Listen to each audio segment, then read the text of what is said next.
Good evening, everyone. It being 7 o'clock and a quorum present, I'm going to call this December 17th meeting of the Planning Board to order. Pursuant to Chapter 2 of the Acts of 2025, an act extending certain COVID-19 measures adopted during the state of emergency and signed into law on March 28, 2025, this meeting will be conducted via remote and in-person participation.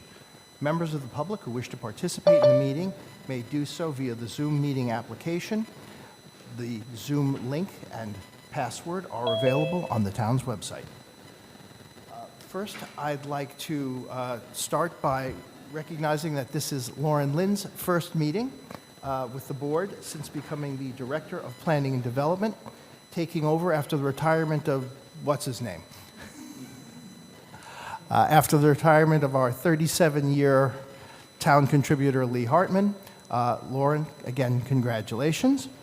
And following up on that, I'd like to introduce Michael Silvera. Michael is the new Deputy Director of Planning and Development. He joins us from the Hingham Planning Department. And on behalf of the board, again, let me say welcome, and we look forward to working with you. First on our agenda this evening are our administrative notes. We have no minutes, so nor do we have any covenants, plans, and releases, so I'll go straight to the Form As. We have A 4906, 33 Old Mill Lane and 20 Sawmill Lane, Dr. Kyle and Emily Henderson. Map 2, lots 2-26W and 2-27W. Questions, comments from the board? Seeing none, I'll entertain a motion. Make a motion to endorse. I have a motion to endorse from Mr. Bennett. Do I have a second? Second. Second from Mr. Grandy. Discussion? Seeing none, I'll call the roll. Mr. Donaldson? Yes. Mr. Grandy? Yes. Mr. Bennett? Yes. Mr. Mand? Yes. Mr. Smith? Yes. And myself, yes. Next, we have A4907, 72R Warren Ave and 72 Warren Ave, Megan and Kyle Marble and V Holdings LLC, map 37, lots 3A-3 and 3A-2. Questions, comments from the board? Seeing none, I'll entertain a motion. Motion to endorse. I have a motion to endorse. Do I have a second? Second. I have a motion and a second. Any discussion? Seeing none, I will call the roll. Mr. Mand? Yes. Mr. Bennett? Yes. Mr. Grandy? Yes. Mr. Donaldson? Yes. Mr. Smith? Yes. Myself, yes. And next we have A 4908, 4-7 High Cliff, Riverview Properties LLC, map 7, lots 39, 40, 41, and 42. Questions, comments from the board? Seeing none, I will entertain a motion. Motion to endorse. I have a motion to endorse. Do I have a second? Second. I have a motion and a second. Any further discussion? Hearing none, I will call the roll. Mr. Bennett? Yes. Mr. Grandy? Yes. Mr. Donaldson? Yes. Mr. Smith? Yes. Mr. Mand? Yes. Myself, yes. Next, we have announcements. The next Master Plan Forum will be on January 8th at 6 o'clock p.m. This will be a virtual webinar in which the draft of what we're now referring to formally as the Plymouth Comprehensive Plan will be presented to the residents. Our consultants will be providing the results of the community feedback and an overview of their suggestions as to how the town can work towards achieving its goals in light of any restrictions and other challenges that we may face in doing so. There'll be an opportunity for questions during the forum, as well as another community survey afterwards for people to be able to give their further and final input before we draft the completed document for presentation to this board, the select board, town meeting, and all of the other bodies that will be interested in hearing from the Master Plan Committee as to what has come through. The link will be posted at town facilities, such as Town Hall and the libraries, on the town's website and on social media. So that'll be available this coming week. moving on to our first item, we have ZBA 4195, 135 and 139 Sandwich Street, McGreco, special permit required per section 203-9C. We are advisory to the ZBA on this one, so I will allow, so just so people know, the process will be that presentation will be made, staff report will be given, and then we will open it up for public comment. We follow the public comment policy of this board. We follow it for everything, so it's not just for this, but public comment policy is 3 minutes. If you need more time, ask for it, and it is up to the discretion of the board to decide whether or not we give more time. We understand there may be a number of people who wish to be heard, and we want to get through everybody as quickly and as reasonably as possible. We don't want to stop anybody from speaking, but if you've heard everything that you have to say said from somebody else, understand we've heard it as well, and repetitive doesn't necessarily mean that it's going to get to us any stronger. With that said, Mr. D'Ambrosio. Thank you very much, Chairman Bolton. Good evening, everyone. Rob D'Ambrosio, for the record, D'Ambrosio Law here in Plymouth. I'd like to echo Chairman Bolton's comments. Welcome to your new position, Lauren, and welcome, Michael. Nice to see you guys. So I've got with me tonight Rick Veo, principal of McGreco, our civil engineer, Mark Flaherty, and then remotely we've got Daniel Lasavita of Vanass & Associates. He's our traffic engineer. So I'm going to just make some brief kind of introductory remarks, really angled toward the legal aspects of the relief that's being sought, and then I'd like to turn it over to Mark to run us through the site, and then Rick's going to make some remarks about the project kind of in the broader context. So this site, as some of you know, 135, 139 Sandwich Street, is the longtime site of 2 office medical professional buildings. I think they were built around 1965, is what I saw in the staff report, and those were at the time fine, but since they were constructed, the site was rezoned to R20, which is small lot residential. So it's now, by virtue of that rezoning, it's a non-conforming use under current zoning. So it's been a non-conforming use on this site for many, many years, and unfortunately in recent years, I think anyone knows, and I'm assuming some of these folks are probably live nearby or drive by it, it's not thriving like it may have in the 80s, 90s, 70s. The majority of the offices are unoccupied. The property really is in need of a facelift, really, probably more than that, a real improvement. So it's a bit of a desert right now as it stands. So what Rick and his team is bringing forth tonight is a proposal to redevelop the site, try to make this languishing site into something better by raising these obsolete structures, adding some green space, some landscaping. Right now it's nearly fully impervious, paved. So I think it's going to be an improvement in that regard, certainly. And ultimately, on this site will be a new residential apartment building. So again, in terms of the relief being sought tonight and what the ZBA ultimately is going to be asked to grant is relief under section 203-9C of the zoning bylaw, which is the expansion or alteration of pre-existing non-conforming structures or uses. And again, the key criteria for the ZBA and for this board is to determine that the new non-conforming use is not substantially more detrimental than the current non-conforming use. So we've got a non-conforming office building here, and we're proposing a residential structure which is non-conforming because it's multifamily. It is a residential zoning district, which we think is really central to the evaluation here. It's not like we're trying to stick an industrial building in a residential zone. It's a residential structure, residential use in a residential zoning district, which I think right there is a substantial improvement from what's there right now in terms of conformity when you think about zoning. So again, other things to note, apart from whether residential is more suitable than what's there now, is, I think it is well suited to residential given its proximity to downtown. It's an apartment building in this location would lend itself to walking. Folks maybe that didn't even need a car could walk to work. Obviously, you could walk downtown for any number of things, retail, recreation, dining, etc. So it's a good location. There's obviously residential all around because it's a residential zoning district. And again, Rick can get more into sort of the vision for the site. Trip volume is going to be significantly less than the previous use. And again, Rick can touch on that. And we, of course, have Daniel with us as well. I think other than that, that's really the core relief being sought. I think it's noteworthy that we're not asking for any waivers relative to parking. You know, this site has adequate parking, will have adequate parking when it's redeveloped based on bedroom count, which is how this is measured. We're even offering guest parking, which would customarily be given for a multifamily, even though it's not strictly required under the bylaw. So plenty of parking, no waivers there. And again, after reviewing the plans, having some discussion, some dialogue with staff and community members, we're no longer looking for any relief on parking space width. So all the parking spaces are going to be 10 feet wide, which I know some folks feel strongly about, and that's certainly beneficial to the site.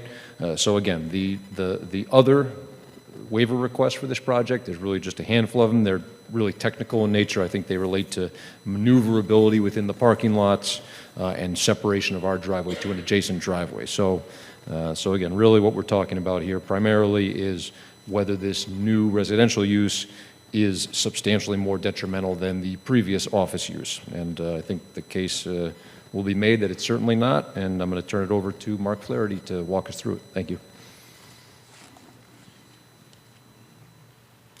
Good evening. Thank you, Rob.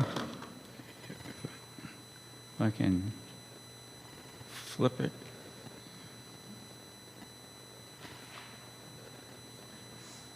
So Rob went through essentially what we're proposing. It's to demolish 2 underutilized medical buildings and construct a 2.5-story, 28-unit multifamily apartment building. The units, the building itself is comprised of 9 2-bedrooms and 19 1-bedrooms with 3 affordable units. So the site is 1.2 acres in the R20 zone. Rob went over the special permits requested. This is an aerial photograph. Essentially, we're talking about Sandwich Street through here. We got Whiting Street here. Stevens Street is this way. We've got Mount Pleasant over here. We've got Winter Street this way. And we got a nice, convenient Stevens Field right across the street, right through here. I'm calling this the lower parking lot of the existing building. This is the upper parking lot right through here.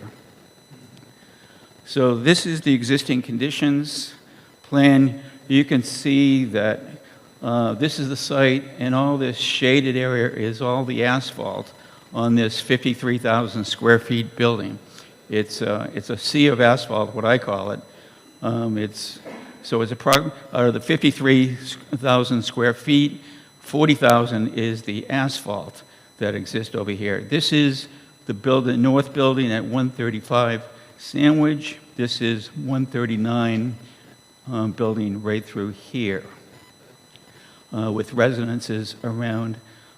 This again is the upper parking lot. So we're talking about total site project area 53,000 in the R20 zone. Sandwich Street is a major road.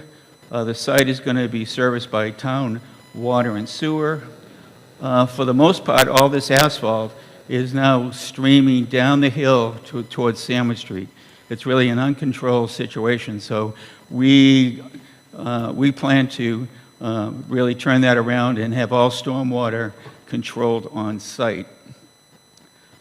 These are some photographs. This is the front of 139 Sandwich Street. This is 135 Sandwich Street. This is the back of the building, and this is the upper parking lot right through here. This upper parking lot will not change in its configuration. Mr. Vail will repave it, restripe it, and if he has to add some landscaping, he will do so. And so essentially, it's going to be left alone. We're showing right now 28 parking spaces. So the proposed project, if I can just read a few of these items: construct a 2.5-story, 34 feet high apartment building into 28 unit apartments to supplement the town apartment availability. with an easy access to downtown and Stevens Field. For DPW review, the engineering department, all comments will be satisfied or prior to the building permit. We went to the steering committee and they voted unanimously to approve the project. We met with the fire department. There's a fire department memo in the portal supporting the project. It met all the turning radiuses, and there'll be, on the aisles will be no parking as outlined by the fire department. So for the site itself, we maximize, excuse me, the available parking to meet the required 43 spaces and 5 guest spaces for a total of 48 spaces versus the existing site has 69 spaces. So really, there's an overall, because we're reducing the size of the asphalt quite a bit, almost in half, the parking spaces have come down substantially. We're showing a pedestrian walkway. We have a sidewalk coming up from Sandwich Street. Let me get rid of this. Coming up from Sandwich Street, around the building, across the front of the building. We also are rebuilding a set of stairs from the upper parking lot down to the lower parking lot and having a 4-foot striped walkway so that pedestrians from the top parking lot can go down safely to the front of the building. So that's a nice feature itself. For water, we're going to have, the building's going to be sprinkled. We have a new hydrant that's going to take place. For sewer, we're going into the town sewer. There's 2 sewer lines on Sandwich Street itself. And for drainage, all drainage will be controlled on site. So we're happy with all 3 aspects. The infrastructure shall meet with the town standards at the end of the day. So again, this is the landscaping plan itself. This is a 22-foot wide entrance. We have 20 parking spaces here. We have another 28 parking spaces up through here. I talked about this, the sidewalk. The landscaping will be tastefully done. McGryko and Rick Veo do a very admirable job in terms of laying out the landscaping for all his projects. So with that, I'll turn it over to Mr. Veo. He can talk about the merits of the project. Thank you. Thank you. Good evening. Thanks for having us here tonight. So I like to start, I guess I'm going the wrong way, by just reminding the board and the public of who we are. Meg Ryko has been working in Plymouth for about 13 years now.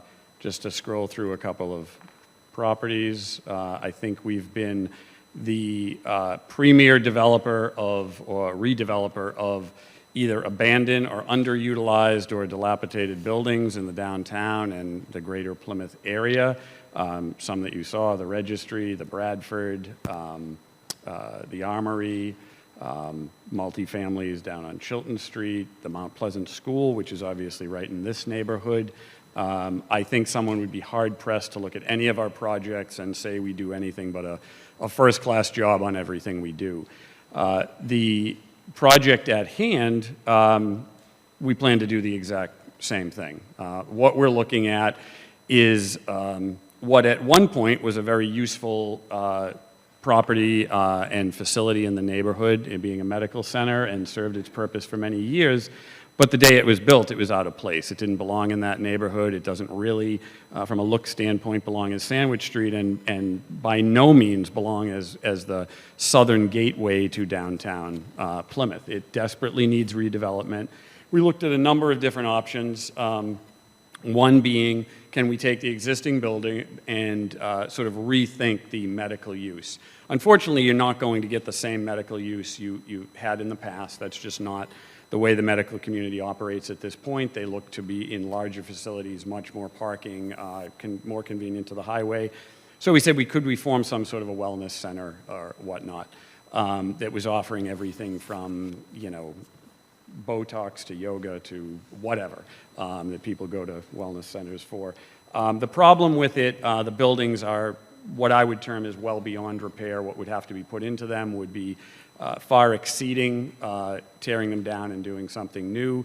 The other problem is once you get through all that, the rents will be so high that the odds of attracting someone into that facility would be marginal at best. So it wouldn't be something we would undertake. So then we looked at residential, which historically has been our first choice, and our first choice in Plymouth is to do premier residential. Residential fits into that neighborhood. The density is obviously higher than what our 20 suggests, but as Rob and Mark pointed out, this is a pre-existing non-conforming use, and what we're trying to do is improve that use, not necessarily go back to the existing zoning, because financially it's just not feasible. So we really focused in on that, and I think what we did is we came up with a project that is much needed in the Plymouth housing sector. It's the perfect location, as Mark pointed out, in terms of its accessibility to downtown, its accessibility to Stevens Field, it's walkable to the beach, it's on the Gatra line. There are just so many positives. And, people have this, let's call it stigmatism about, apartments and them getting dumped into a neighborhood like they're all of a sudden going to be, this group of transients that are going to come and go. And I think we've proven that wrong, as where we consider ourselves part of the Mount Pleasant neighborhood.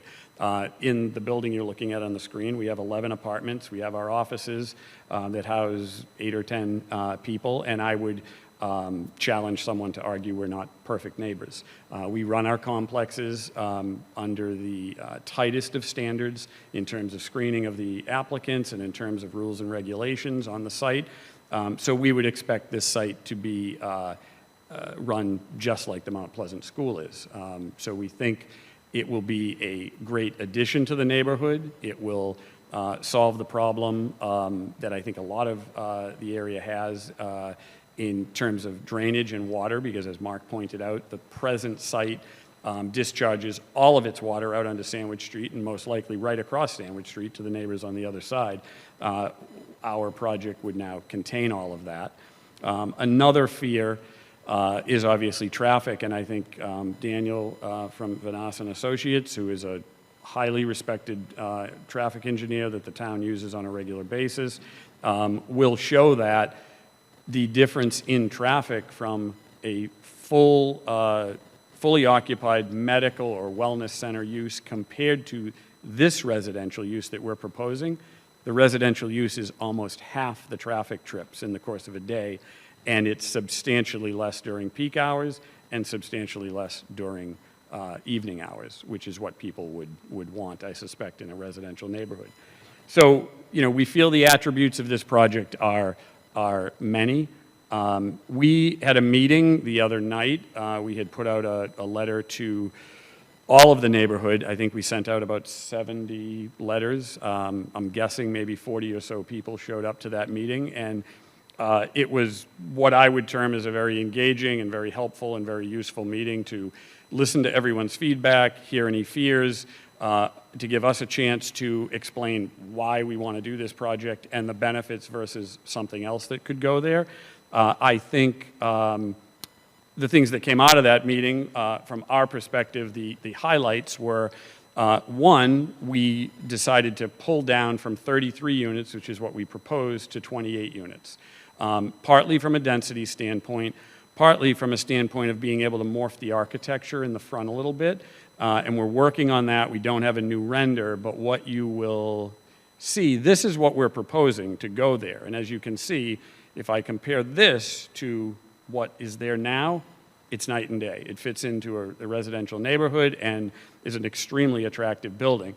What reducing it by 5 units will do will be allow us to take these areas here between the gambrels and push them back a little bit so that you get that separation, and we'll be able to put some taller landscaping in there so that the gambrel structures that you see will stand out further and give you that appearance of individual homes along the streetscape.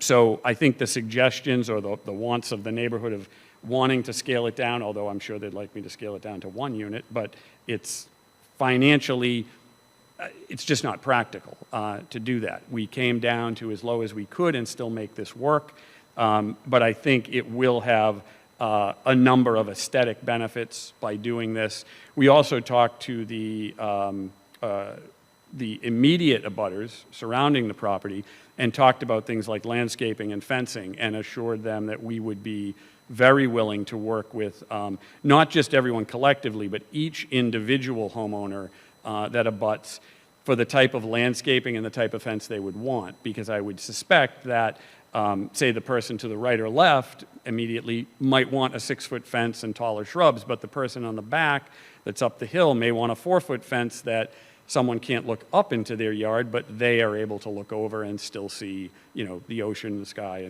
and you know, beyond. So those were, I think, some very positive things from our point of view that we were able to morph or adapt the project to some of those concerns. There was a concern of water coming off the property, going to neighbors, flooding basements even more than it does now. Again, that speaks to the stormwater management system, the DEP requirements that we have to contain every drop. So I'm hoping the board can reiterate the fact that that is a regulation. We don't have any options in that. So we think the stormwater management will improve that dramatically. And as Mark pointed out, I think the overall aesthetics, not just of the front, but the back parking lot, improve immensely. I mean, you're going from nearly 53,000 square feet of pavement down to, Mark, I don't know what the number is, but yeah, so it's a substantial reduction, which allows us to do more landscaping, more enhancements. We also did agree to, I'm not going to go back to the site plan, but you noticed a fire pit on that plan, and I think one of the neighbors brought up that could, you know, create some noise and whatnot back there. So we would eliminate that so that there was no chance of that happening. So that, I think, in general, is the presentation. We're more than happy to answer any questions of the board, of more from the neighbors. At the end of that meeting, although certainly everyone wasn't still present, there was a discussion, and the group took what I would call as a very loose, informal, unofficial, and certainly not binding vote, if you will, to say, could we support a project like this with these changes? And the vote was yes. Again, not looking at that as a binding vote in any way, shape, or form, and someone may have a different opinion tonight. And there were also people that were not present for that final discussion. I'd say it was like 2/3 of the crowd at that point. So we're more than happy to answer any questions. The one last thing I will say, and I say this, I don't say it as a threat, I say it as just reality. This site's getting redeveloped by someone. If it's not us, it's someone else. I live a half a mile up the road. I work 300 feet up the hill and consider ourselves part of this neighborhood. And I also think, as just a more general statement, everything we do is in the best interest of Plymouth, and I think most of the boards and the planning department and selectmen would agree with that. The next developer in will not be doing that. I can almost guarantee it, and all you have to do is look in the newspapers and look around town of what gets developed and what gets jammed down our throats. So we take a lot of pride in what we do. I would be very fearful of what will end up here if someone that doesn't take a lot of pride in what they do is chosen to develop this. So on that, I'll end the presentation. I'm more than happy to answer any questions. Thank you. I'll bring it to staff. Thank you. First, I will just review the points of the zoning bylaw that are applicable to this application. First, I want to note that this memorandum that I prepared for you is predating the newest plan set, so some of these comments have been addressed. But first, you have the section regarding pre-existing non-conforming uses and structures, and the key finding here that the Zoning Board of Appeals will need to make is that the proposed use is not substantially more detrimental to the neighborhood than the existing non-conforming use or structure. There are some criteria here regarding off-street parking, particularly around allowing multiple vehicular maneuvers in and out of a parking space. The reduction in parking stall width has been addressed, as we heard tonight, so that's no longer relevant. to reduce the separation of abutting driveways. All of these findings, these three that I've mentioned for off-street parking, require determination that the separation or the waiver, if you will, is adequate under the circumstances. The last special permit that I'll bring to your attention is for the inclusionary housing, and I just want to note that while this proposal will require 3 units, we need more information from the applicant to understand exactly what's being proposed. In a conversation that I had with them in advance of this meeting, it was noted that they intend to apply 2 of the off-site units that have previously been discussed with this board to credit towards future projects would be applied here, and that they would be creating 1 new unit, but I would just like some clarity on that. Again, my comments now are really just to remind everybody in the room that this is referred to the planning board for an advisory opinion. The zoning board of appeals is a special permit granting authority for all of the items that I just outlined. This property is an underutilized commercial property. Typically, we do try to discourage the transition of a commercial property to a residential use. And the reason why we try to discourage that is to we know that there's a limited amount of land available for commercial and industrial use in town, and given the impacts on the long-term implications of growth projections and the tax basis, we have concerns about that. With that said, this is a pre-existing non-conforming use. You would not have this use that's currently there now allowed under current zoning. So you have to take that into consideration. We do want to encourage revitalization and to increase the use of this property, so we do see merit in affordable housing here, particularly of a rental nature. We know that that addresses a need for the community. However, there are concerns about the density that's being proposed. We've heard it echoed through the community and what we've seen in the public comment to date that has been given to the office in reviewing the application. So I do think that the density of original 33 units is larger than what we anticipated for the site, particularly looking at the neighborhood character of single and sort of lower density residential use. Key considerations about traffic, I'll echo what you've heard from the applicant. People are concerned about traffic, and rightfully so. However, a medical office does typically generate a higher traffic use than a residential use, even of this scale, and the traffic report that was submitted does back that up. Initially, we flagged concerns or reservations about the lack of guest parking. However, that has since been addressed. And again, the non-conforming use status, I bring it back to your attention, is the key determination here is this proposed use of the residential apartments substantially more detrimental to the neighborhood than the existing use? We note that there are concerns and some challenges with the proposal as it is, but again, there is merit in the location. It is in a residential neighborhood. We do know there is a need for rental housing and to diversify our housing stock. So I do believe that there's compromise to be made, and some suggestions that the boards may consider are a reduction in total unit count, which has already been addressed, but I would leave it to you and the zoning board to determine whether this is appropriate, even at its current proposal. Considering deeper affordability commitments, again, looking for some clarity on what the proposal is in terms of those affordable units, but for the ones that are going to be newly created, can we look for deeper than 80% area median income, something like 70 or even 60% to make that a more affordable product?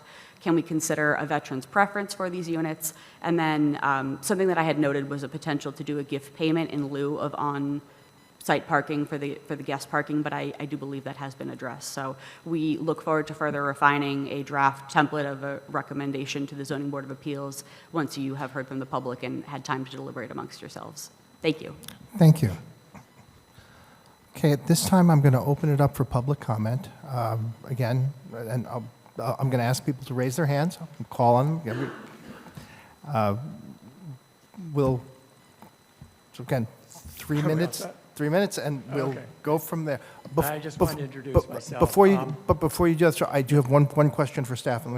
We do not have any comments from the steering committee. We've heard that there was a steering committee meeting and discussion presentation. We don't have anything in our packet. Did they not submit? Correct, that's my understanding. We don't have a record. No, we do not have anything from the steering committee. Okay, Thank you. thank you. Right. Lisa, Good evening, go folks. ahead. Thanks for listening to me. I want to introduce myself. My name is Mark J. Braska. I live on 24 Mount Pleasant Street. I've resided there for 17 years.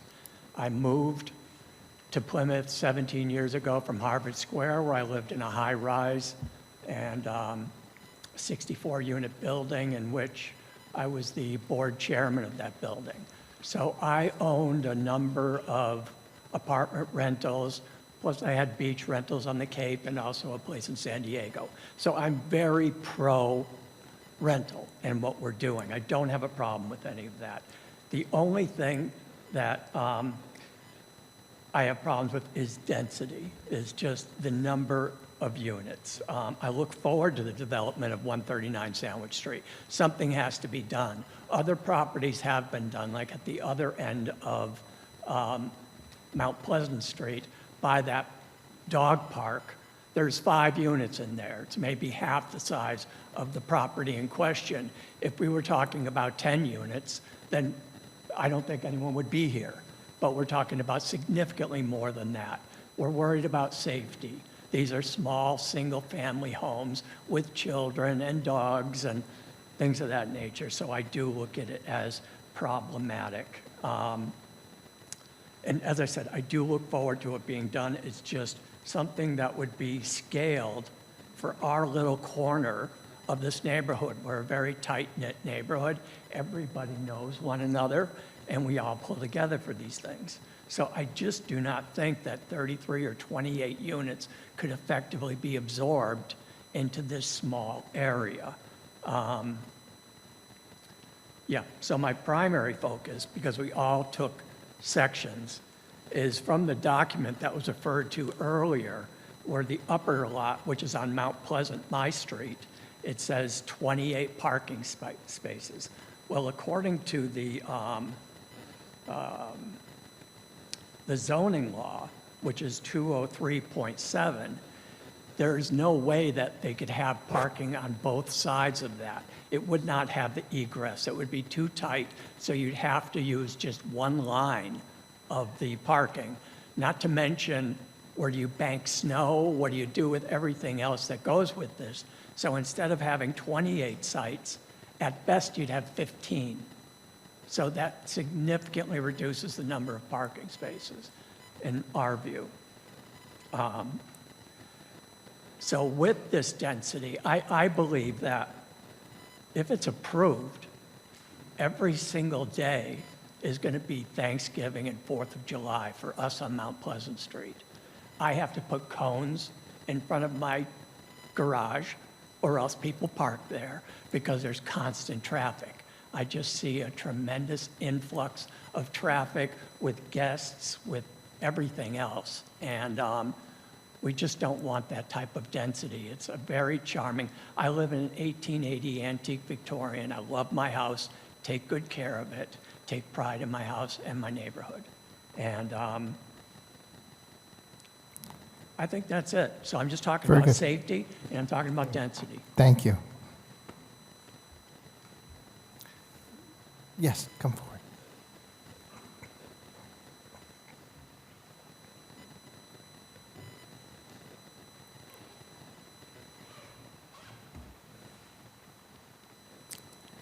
Good evening. My name is Rebecca Towers. I'm the owner of 131 Sandwich Street, which is the historic Thomas Doughton House, immediately adjacent to the proposed project. And unfortunately, I have not had a direct conversation with anyone about this and what it will do to my property. So I'll start by saying I'm not opposed to development. My purpose tonight is to outline specific unavoidable impacts this proposed property would have on my property, and to ask that those impacts be carefully evaluated and addressed before any approvals are granted. First, there's a structural risk to my home. My house is very old. It has a very old foundation that predates modern construction standards and was not designed to withstand prolonged vibration, heavy excavation, or changes in soil conditions. Construction activity of this scale next door raises legitimate concerns about vibrations, settlement, and long-term structural damage. Those impacts can be subtle, cumulative, and irreversible in a historic building. Second, of course, going with that, I do have concerns about flooding and drainage. My property is very sensitive to changes in water flow, so increased impervious surface, grading changes, and altered drainage patterns could direct water towards my foundation. Third, solar access and natural light. My home was built long before modern heating systems, and it was intentionally oriented to take full advantage of natural sunlight for warmth and light. So the passive solar exposure continues to play a meaningful role in how the house functions today. A large multi-story building constructed immediately to the south would significantly reduce sunlight and airflow, and it would change the environmental conditions the house was designed around. So I'm going to request that a formal shadow and solar impact study be done so that the board can fully understand how this project would affect solar access. Fourth, privacy and safety. My home sits very close to the property line, and the proposed building would place more than a dozen residential units with large windows directly overlooking my backyard. This would eliminate any meaningful sense of privacy and raises real safety concerns, including the ability for numerous people to observe when I'm home, when I am not, and how my yard is used. Finally, and probably most importantly, is access and long-standing rights that run with the land. My home layout reflects historic patterns that still control how the property is used today. In my chain of title, deeds from the 18th and 19th centuries expressly reference rights of way and easement access associated with this property. Although that language is not restated verbatim in more modern deeds, those rights run with the land and remain legally relevant. There's an existing 8-foot fence, 8-foot gate along the easterly side of my house that has been used continuously for access to the rear of my property for centuries. This access is essential. It's the only way large furniture can be moved into or out of the house, the only route for landscaping and maintenance equipment, and the only practical way to service the rear of my property. There's no alternative access that can replace this. So in closing, I respectfully ask the board to ensure that appropriate studies, safeguards, and conditions are put in place, including a solar and shadow study, drainage review, construction impact controls, and clear protection of established access so that my property is not damaged and long-standing conditions are preserved. Thank you for your time and consideration. Thank you. Next. Yes, please, come on up.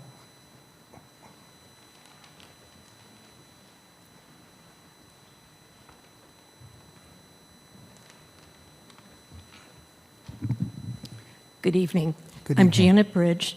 I live directly across the street at 134 Sandwich Street.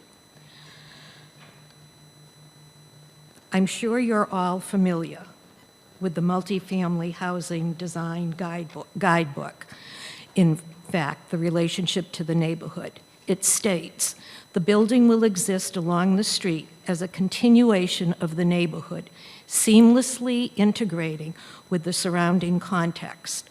Proper scale, proportions, and other conditions will establish this relationship and improve the experience of the public realm. From what I've seen personally now, from what I've seen from the plans, the size of the proposed multifamily development is not a seamless continuation of the neighborhood. The new multifamily development is considerably taller than the two abutting properties and almost 4 times as wide as the abutting properties. The plans do not reflect the proper scale and proportions of the surrounding homes. This project will impact the density of the neighborhood, the safety, and be detrimental to our beautiful neighborhood. Look at the height of the project on the screen. And if you look to the left, you can see that house, and it looks like a midget's house compared to the building that they want to prepare. Thank you. Thank you. Anyone else here in the room? you first, and then next. Hello, Merlin Ladd. I live at 138 Sandwich Street. As far as personal feelings, it's a nice rendering and so forth.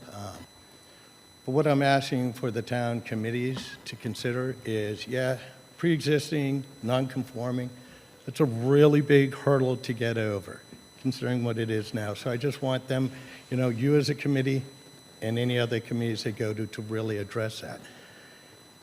And it was done before zoning, but then zoning was put in, and it's an R20. So I think someone mentioned it's like 1.2 acres. So that would probably come down to maybe 2 viable lots under current zoning, if they meet all the setbacks and everything else. They don't have 60,000 square feet. So that means you could get 2 residential houses, or make 2 two-families. So that'd be a total of 4 units.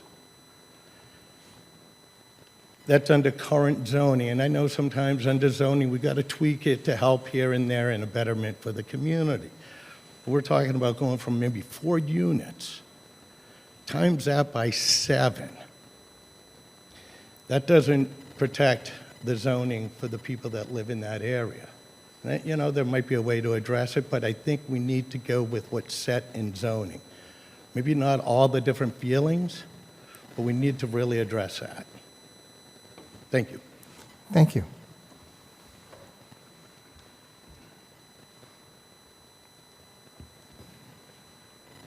Hi, good evening. My name's Bob Bridge. My wife Jan spoke earlier, and I live at 134 Sandwich Street.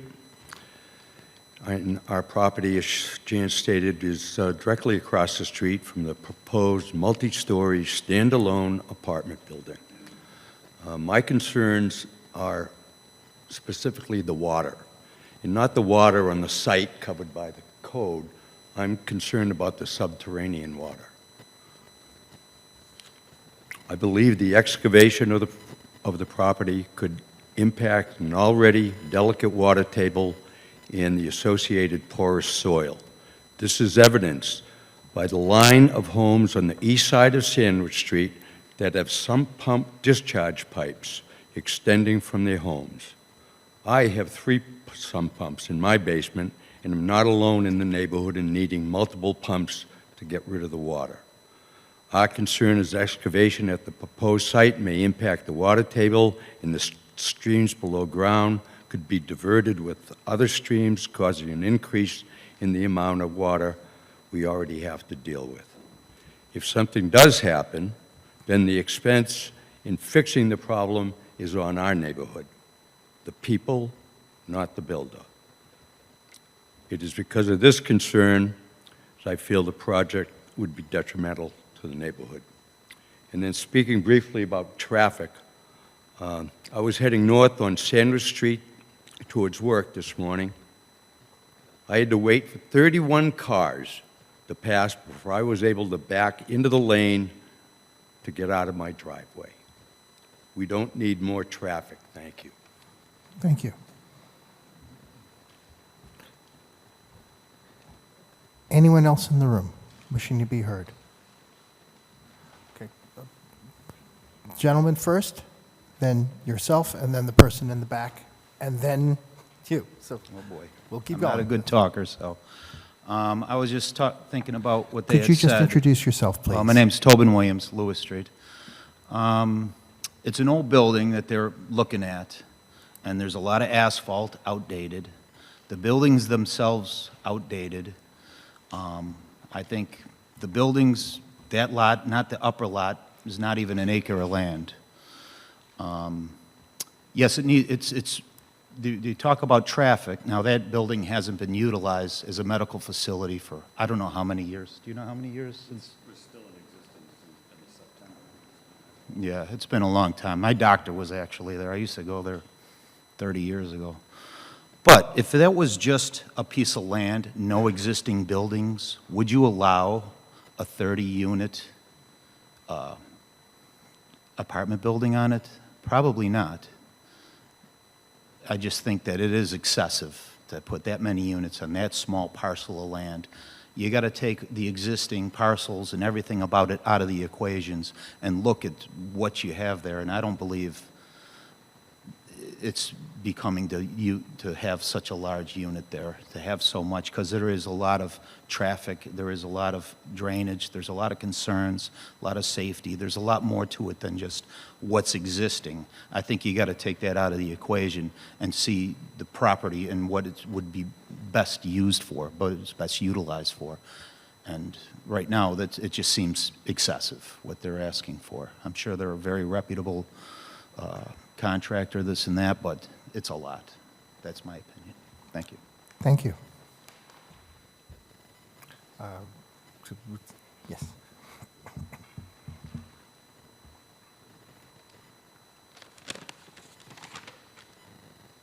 Hello, my name is Tamara Giard. I live at 8 Mount Pleasant Street, directly across the street from the upper parking lot.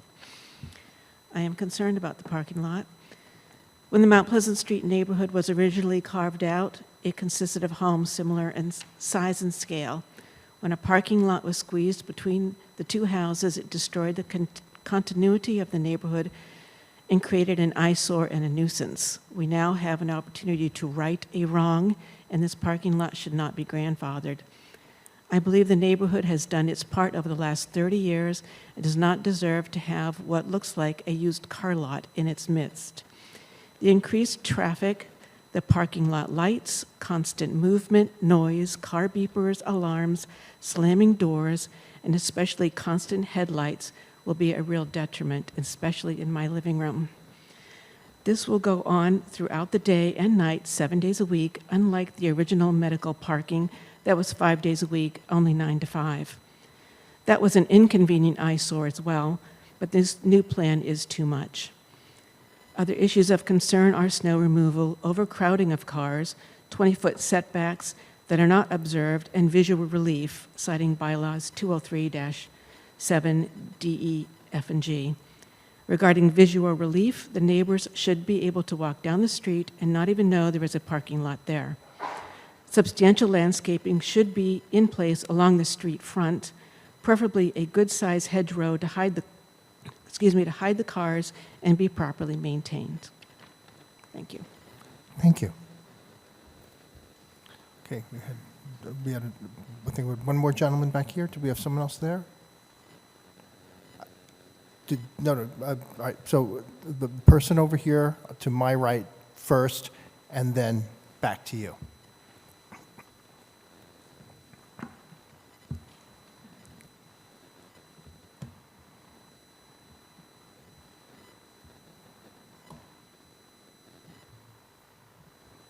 Good evening. My name is Nancy McSpadden. I live at 4 Bayview Avenue, and I've been there since 2007. I have served on the Finance Committee and the Open Space Committee.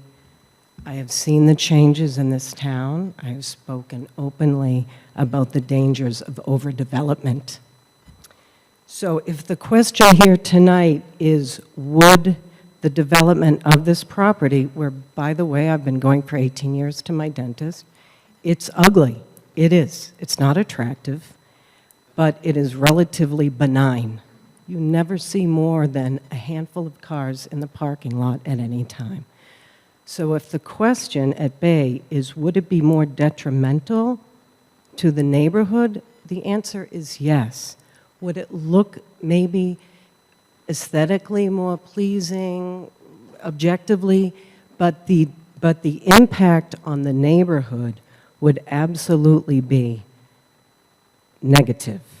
How does a 28-unit apartment building benefit the quality of the lives of the residents in this neighborhood? And the answer is, it doesn't.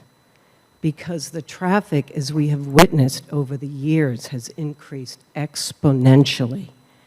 And I've seen it in the last 5 years. I have to wait maybe 2 minutes to pull out of Bayview Ave onto Sandwich Street. It is so congested. You see people struggling to get out of Lincoln Street. Today I saw it, and I wanted to wait for her. I didn't, and then I felt badly because it's Christmas time. But it's terrible. Fremont Street. We have a light now at the bottom of South Street. It's too much in this dense of an area, and it's a very residential neighborhood. Unfortunately, they granted this variance years ago, but for the people on Mount Pleasant and Whiting, it would be absolutely detrimental, not to mention the stress on the infrastructure of this town. The streets, the water, the sewer, the electrical, all this residential development creates a tremendous stress on the town and its services and the infrastructure. It's tremendous. It should be thought about very heavily because we've seen towns that have been overdeveloped and there's no going back.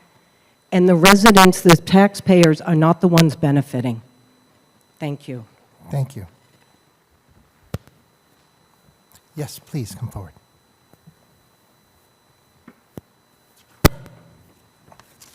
Good evening. My name is Elizabeth Lasivita, like Lasivita Dan.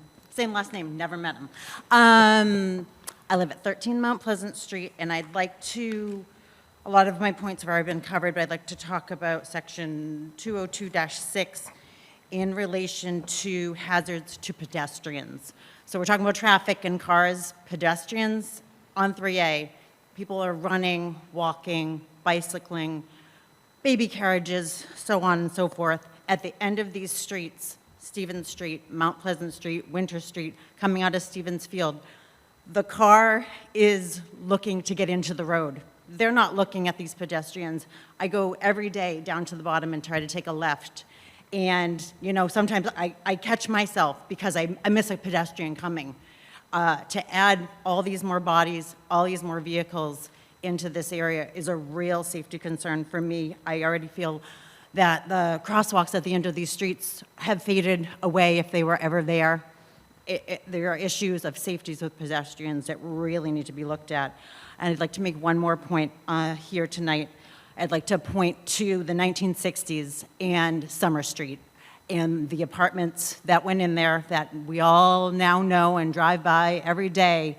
That was a neighborhood. My great-grandmother lived in that neighborhood. I've heard stories from years about the last house that is on Eid Street and those few houses up Russell Street, but those apartments, that hotel, that was a neighborhood in Plymouth that was erased. I'd like to protect our neighborhood, and you know, if we could see a much lesser scale, that'd be one thing to welcome, but to welcome 28 units with the bodies and vehicles, I do not think it's a match for our neighborhood. Thank you. Thank you. Okay. Yes, sir.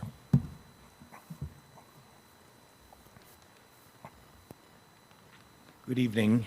My name is Stephen Karam. I'm a resident of 22 Mount Pleasant Street, and I've been a property owner in Plymouth for nearly 20 years. I've served a 3-year term on the Plymouth Finance and Advisory Committee, and I currently serve on the town's Plymouth for All Committee. I'm a trained urban economist, and when I first heard about the proposed development at 135 Sandwich Street, I thought it was a potentially good idea.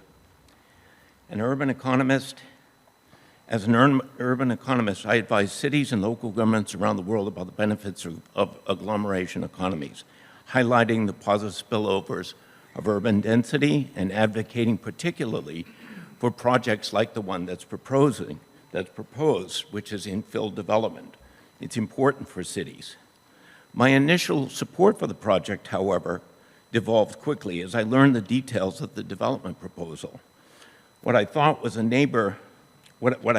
neighbor described as 13 units actually turned out to be 33 and currently revised to 28, a scale so disproportionate to the current Plymouth Village settlement pattern that I realized I needed to speak out against this proposal.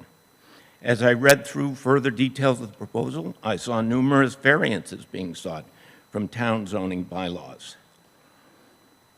One of the questions that I asked, and I'm not quite sure if it was addressed earlier, but there was a question about whether the developer would need relief for the no three-point turn bylaw in the parking area to accommodate the parking that is being proposed.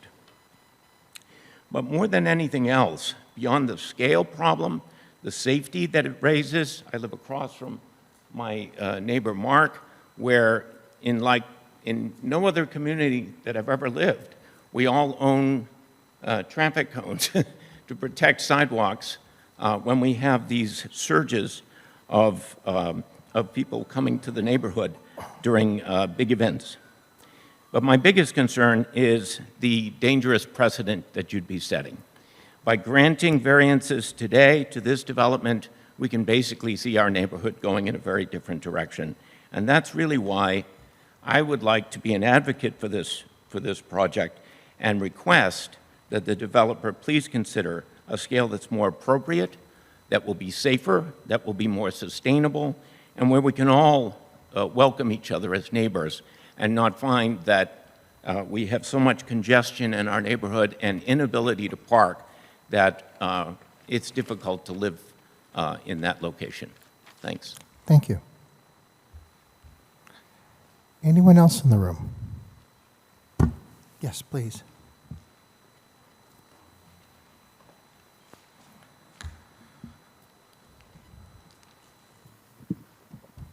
Good evening. My name is Betsy Milmore, and I reside at 132.5 Sandwich Street, which is diagonally across from the proposed development. I don't mean to beat the same drum, but I do want to talk about traffic a little bit from a different point of view.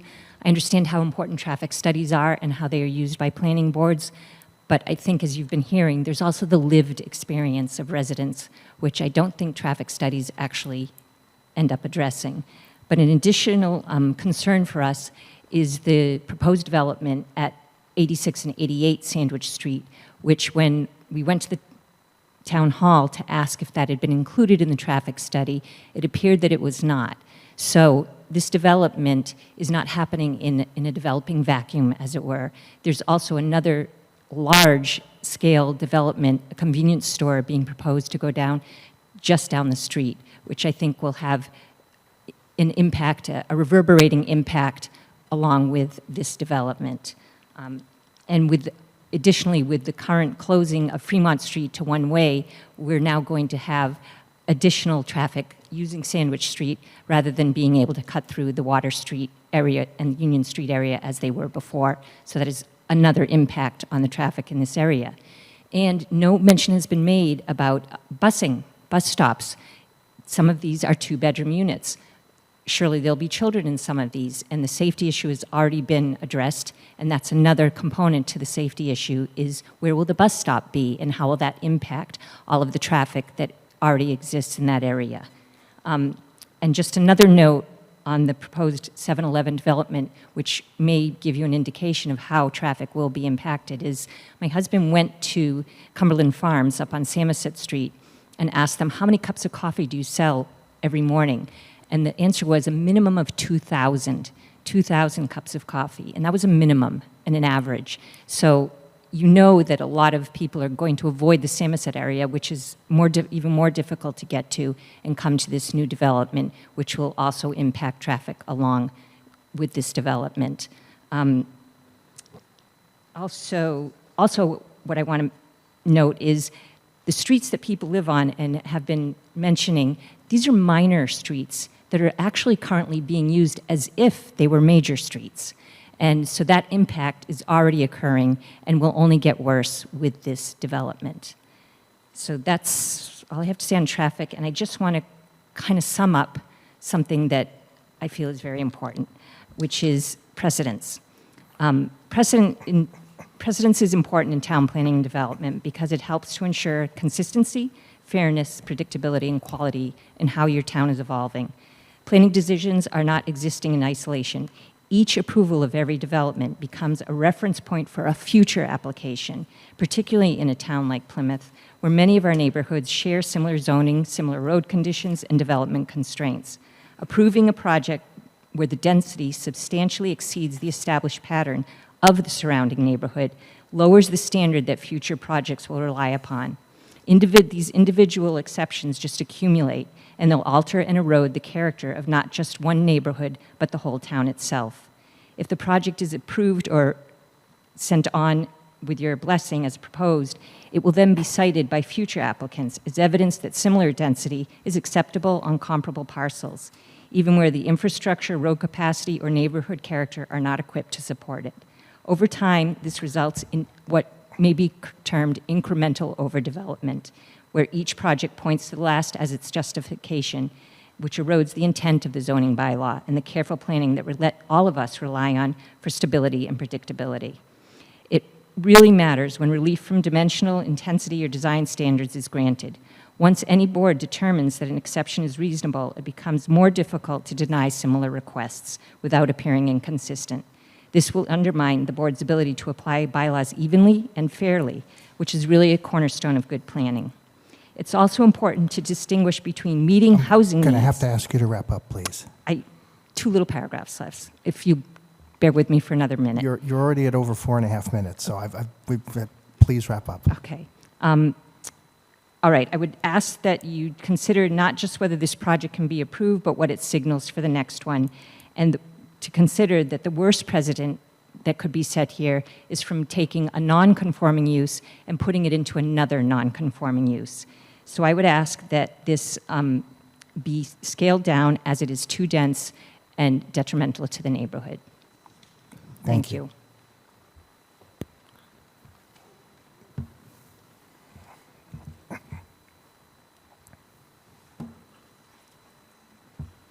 Thank you, Mr. Chairman, members of the Planning Board. For the record, my name is Dale Weber. I'm the chairman of Precinct 3, where it all began. And I want to just note that Precinct 3 has seen a lot of changes since when Precinct 3 all began. We have watched Mr. Veo do a lot of development in Precinct 3. Mr. Veo does a very nice aesthetic project when he does it. I compliment him on what he does. However, I've been involved in this peripherally through a neighborhood meeting and have been watching it from a distance. I've heard the cries for this is too dense to stick into a development that is basically built out. A neighborhood that is basically built out. Precinct 3 is pretty much built out. And when we see impacts like this, it brings out the crowds of people. I want to thank them for their respectfulness in presenting to this board. I've seen some of the stuff you guys go through, and I'm proud of Precinct 3 residents tonight. The issue with this, and I was encouraged to see Mr. Vale come in here tonight, having listened to some of the neighbors' concerns, and he has started to scale the project down.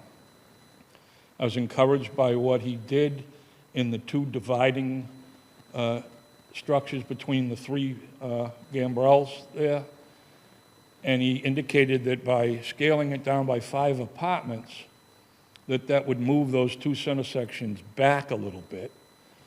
I'd like to see what would happen if you scaled it down more, how far back those dividing sections aesthetically would improve the look.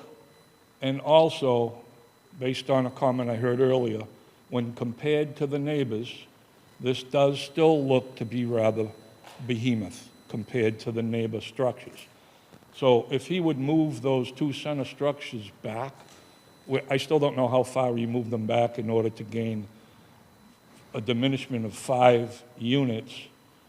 And also, if you just look geometrically across to the neighbor's place, it looks like if the structure's height was lowered by 6 feet, it might make it even more appealing to the residents' concerns about aesthetics and the density of the unit. So I'm encouraged by what Mr. Veo has done in the past. He builds nice projects, top quality, top shelf stuff, but he also has shown willingness to mitigate issues on density, and that's something that I continually hear and support. And that's all my comments, but thank you very much. Thank you. Take care. Anyone else in the room? Okay.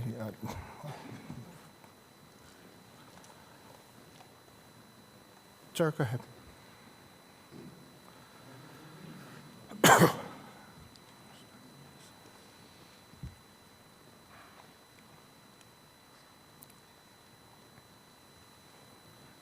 Hello, Bill McGee on 30 Mount Pleasant Street. And I'd like to add to the density issue. Mr. Veo is not going to be around forever. The number of units is, you know, the number of people and cars that you add. Somewhere down the line, the properties, you know, could be in some disrepair, a new owner, and different tenants. You know, you have to look into the future a little bit and think about that. We're impacted the neighborhood forever. And so density, again, for that reason, along with the safety issue. And I'm wondering where the dumpsters are going as well. For everyone who lives around it, I don't think that's been brought up.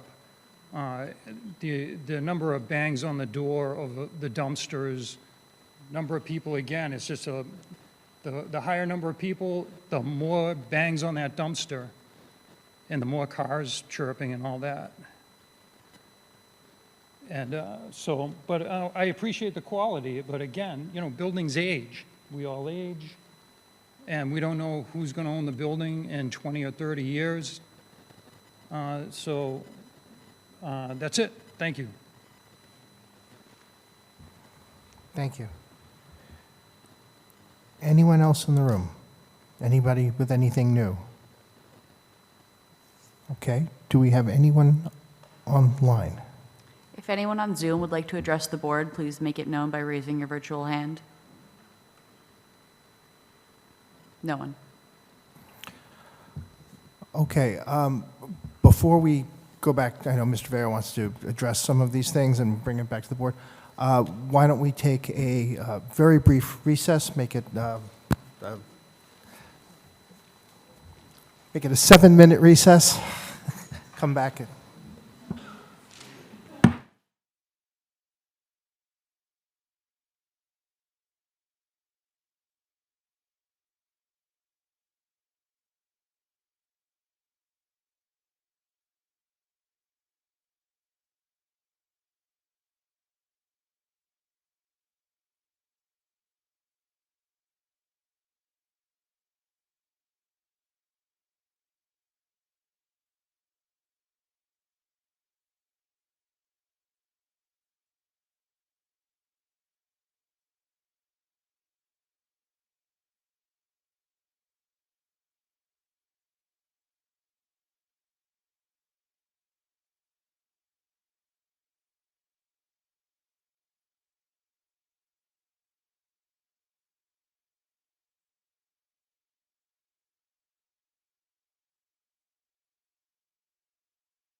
Recording in progress.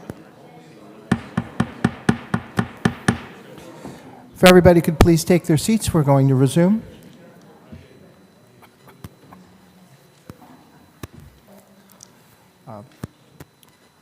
Mr. Veo, if you wanted to briefly respond to anything, otherwise I imagine most of this will be covered by board questions as well.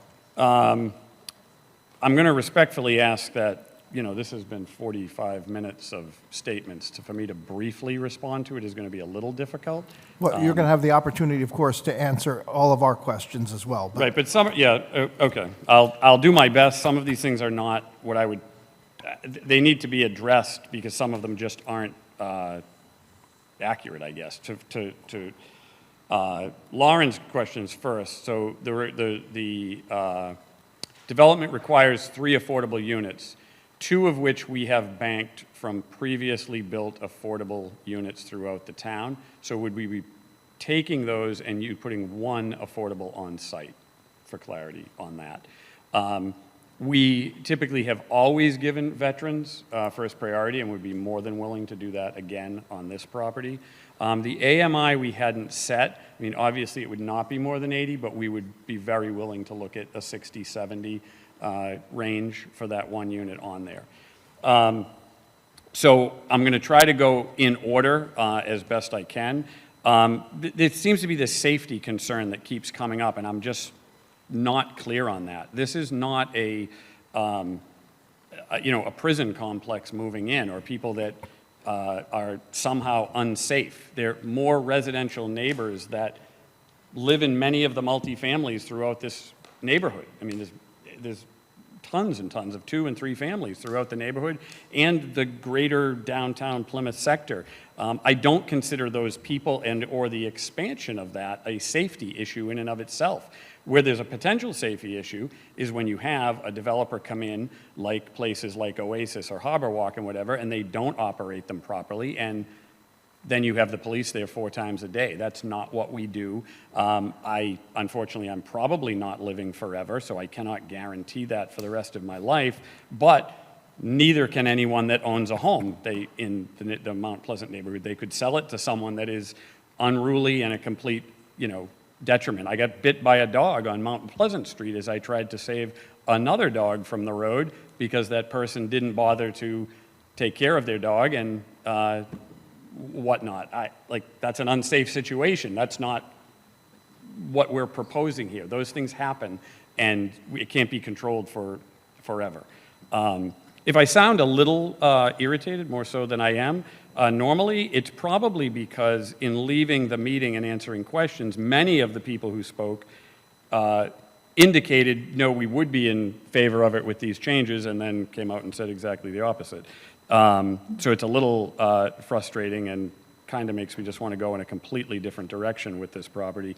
The upper lot is an existing lot. How it looks right now is horrendous. It's been used that way for 40 years. There's been transient people in and out of that lot all the days that the medical office was open. When we're done with it, it would be fenced, fences along the front edge of it where they can, other than to block the entrance, highly landscaped, properly lit with shrouds and whatnot, addressing the night sky ordinance. So it's a vast improvement to what would be there.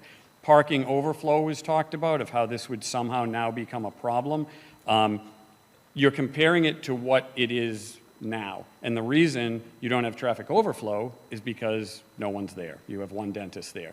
As soon as this goes back to a full-scale medical operation, your traffic overflow and your transient parking is going to be far worse. In fact, the traffic study indicates it. 576 trips a day. I don't have to come for permission to do that. I can just reopen it up, renovate it, put it as a medical of some sort, or any like office use that falls into that category, and all that impact will fall back on the Mount Pleasant neighborhood instantly, with virtually no improvements to that parking situation. We don't have overflow parking. I own or manage over 400 apartment units in Plymouth. No one parks outside of our complex, even in the heart of downtown, anywhere. And if you compare this project to other projects that have been done, the Armory, the Registry, Mount Pleasant, the Bradford, Knapp Place, all of them are in that 20 to 30 unit piece, which is a great group of people. They create a neighborhood within a neighborhood. They want to be here. They aren't transients. They aren't looking to come in and cause trouble in the neighborhood. They obey the traffic rules just like everyone else because they live there and potentially their children live there. So this isn't a adverse group coming in to sort of overthrow the neighborhood. Structural risk to the adjacent home. There's always a structural risk anytime anyone builds something. If I go and do 3 residential homes here, we will be digging full-scale basements. There will be excavation, there will be compaction, et cetera, et cetera. That risk always exists. I have, in all honesty, only in the history of the last 13 years, we repaired 2 cracks in 2 houses around the 134 Court Street project that we did because we hit heavy ledge that had to be jackhammered. It caused a crack. We fixed it, had a structural engineer come in, and not a problem. But no developer can, guarantee that. Flooding and drainage, I talked about. Whatever is going on now is going to get 10 times better when we get through with it. Now, if we scale this back, not that we will, to that point, we would just walk away from it, but if someone scaled it back to 3 residential homes, that, by the way, does not work financially, and you dug 3 new full basement, those full basements can potentially have the same impact on the water flow underneath as this development. In fact, those basements will be about 6 feet deeper than the basement that we're putting in because we're only 4 feet below grade. So the odds of any adverse flooding or drainage impact from underground is virtually non-existent in our proposal versus a much scaled down, single family or small multifamily. Solar blockage,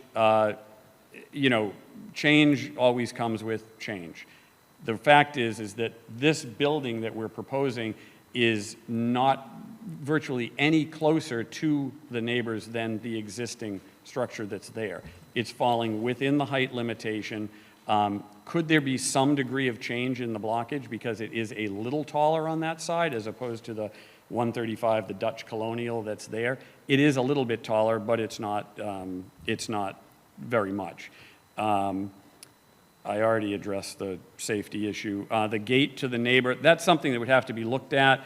To the best of my knowledge, and we've had people research the site pretty extensively, multiple attorneys, there is no easement for a gate, but we are good neighbors. If someone needs to work through something to figure out how that can be used in the future and whatnot, we probably can. It probably can't have a driveway up to that gate, but we can figure something out. I'm not opposed to that. Streetscape design. The existing structure, multiple people said, this does not fit into the streetscape. The existing structures do not fit into the streetscape.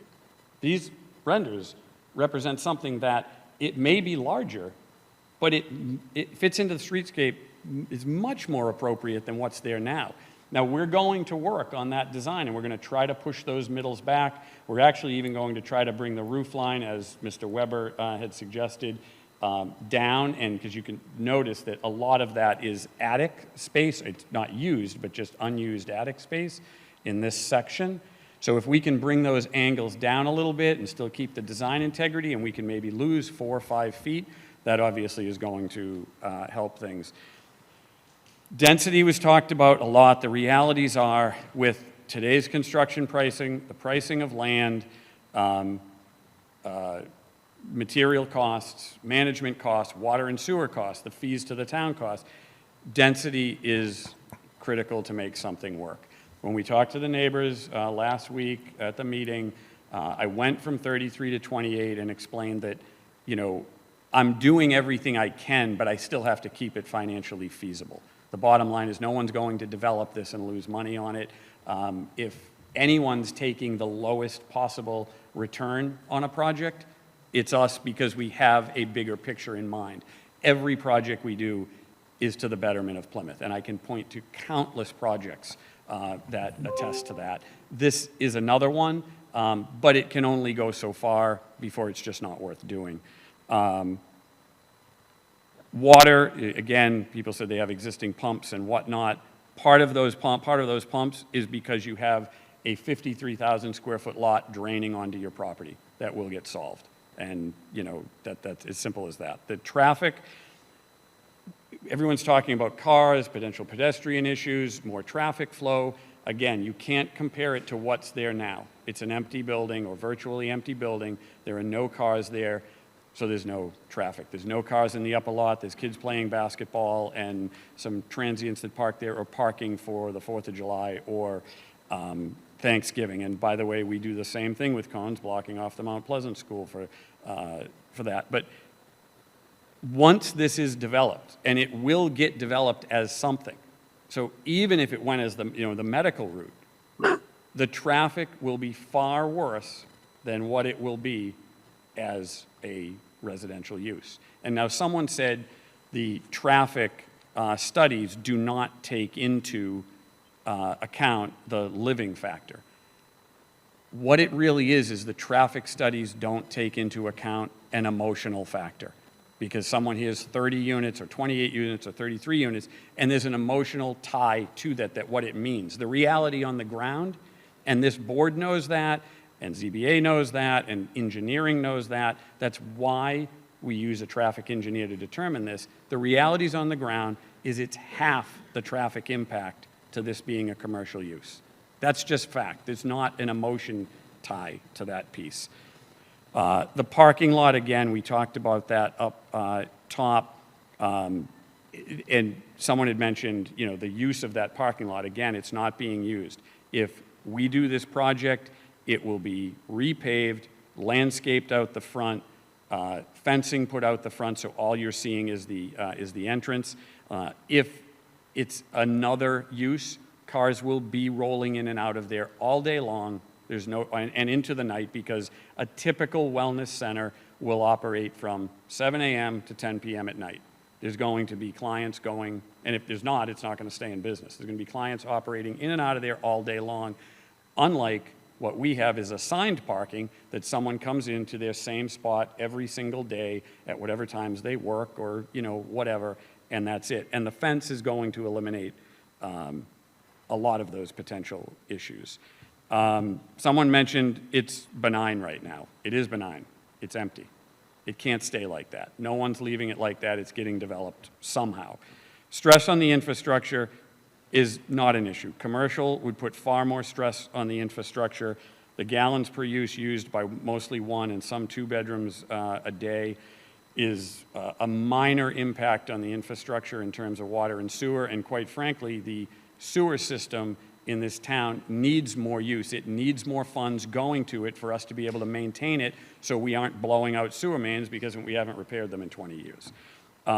Comparison to Summer Street, honestly, I can only say that's ridiculous. It's a very large-scale comparison, and the Summer Street project was done by a foolish government grant program that, I can't even be any kinder than this, that moronic selectmen allowed to destroy the entire neighborhood, rip it all down in one fell swoop, and then build apartments in the downtown. That's not what we're proposing. That's just a ridiculous comparison. Size to other projects, again, I can list them all off again. They're all 20-unit projects, 30-unit projects. They meld into the neighborhood perfectly. There's no large scale. These aren't 300-unit projects. Future variances, when you're talking about a non-conforming use going to another non-conforming use, those are not, precedents are not set in those instances, and the board can tell me I'm wrong on this, because each one is looked at as an individual. They're not zoning bylaws, they're not large-scale, generally accepted, projects that are being applied for under current zoning. They're looking at each individual one and deciding it on the merits of that particular project and the neighborhood. So I don't think it's doing that. Dumpsters are spelled out on the site plan. There's one dumpster. It's surrounded by, I believe it's a retaining wall and fence, so it's all closed off. If you were comparing that, because it was mentioned that how many dumpster closes and horns and whatnot, again, wellness center operating 7 a.m. to 10 p.m. at night. The cleaning crews come in after that. So they're then using the dumpsters. It's far different than a residential, the residential use. Children, we have 5 2-bedroom apartments. Again, we either own or manage 400 units in town. On our experience on a 2-bedroom apartment, that's an apartment, not a townhome like we have over on Carver Road, but an apartment. It's like 10% have children, because most people use it as a home office. The final point I'll make is the Cumberland Farms comment about on Samoset. There is a small convenience store being developed at that exists, and there's a gas station. It's being redeveloped for better flow that this board, and I don't think the ZBA, I think it was just this board approved. It is in no way comparable to the Cumberland Farms on Samoset Street and the traffic flow that goes through there to get onto Route 3 in the morning. That's, again, just a ridiculous comparison. That convenience store will probably do well there. I'm sure I'll stop at it myself, as will the neighborhood. It's not attracting people in from other sectors of town to run through 2,000 coffee cups a day. It's not. That's just not a thing. I have no idea if I've covered all of those, but more than happy to answer any other questions and go from there. Thank you. Anything further from staff before I bring it back to the board? Okay, so at this point, I'm going to bring it back to the board. I'd like the board to, if it can, concentrate on questions it has for the proponent, and then we can get to any further discussions beyond that. So why don't I start with...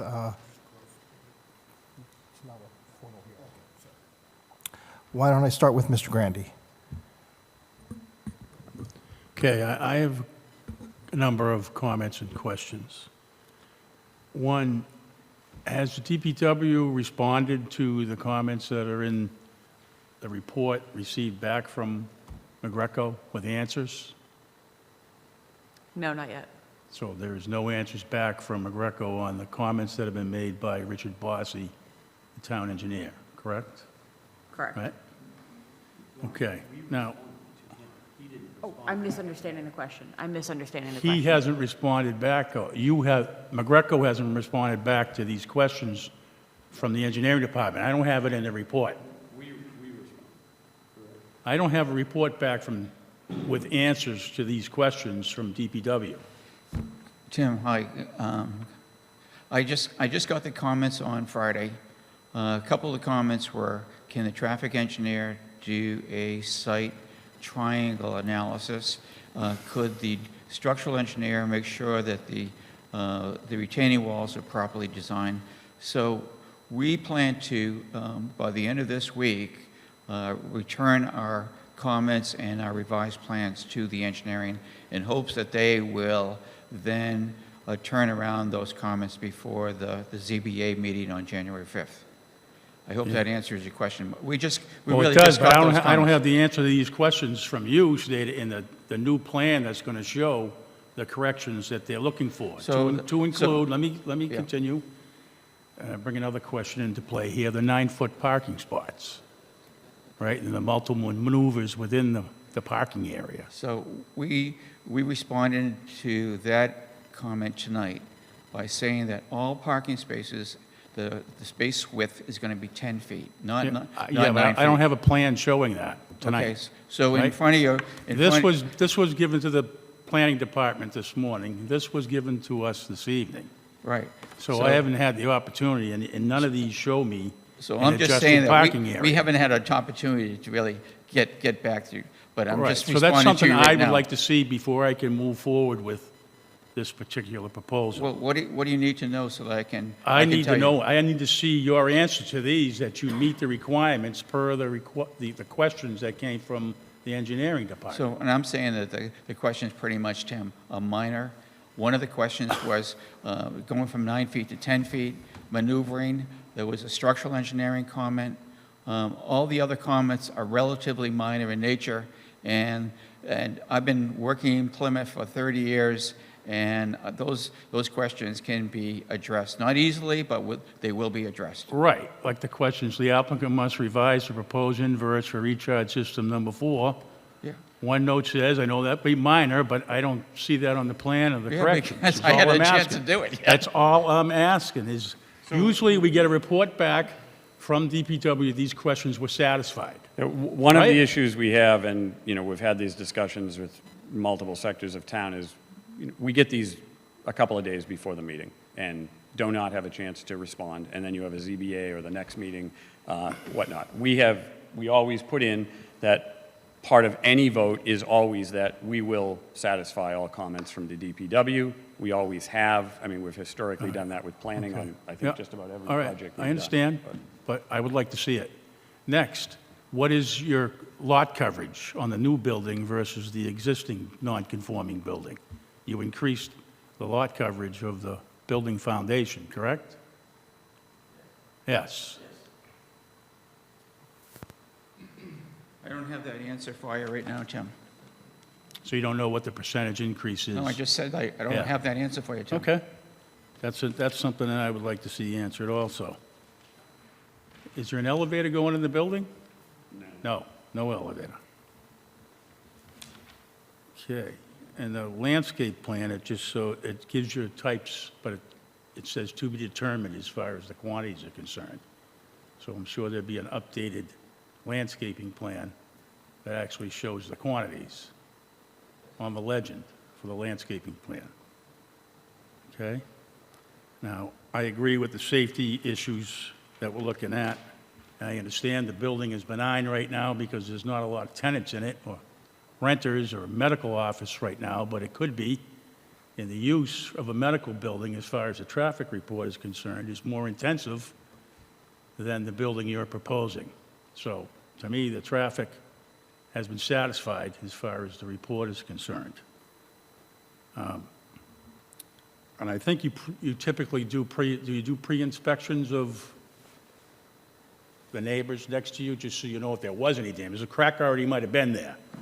We do. If someone specifically wants that, we typically will do it, but if someone was the closest of neighbors, we would look at that. So we typically have what we would call a pre-construction meeting. Anecdotally, I can tell you that the building is about 35 to 40% larger than the existing structure that's there, but at the same time, we're reducing the covered pavement by about 40%. Right, but the existing 35 to 40% is an increase in the footprint of a non-conforming building already. To increase the size, to me, makes it a little bit more non-conforming by not staying within the footprint of the existing building that's there.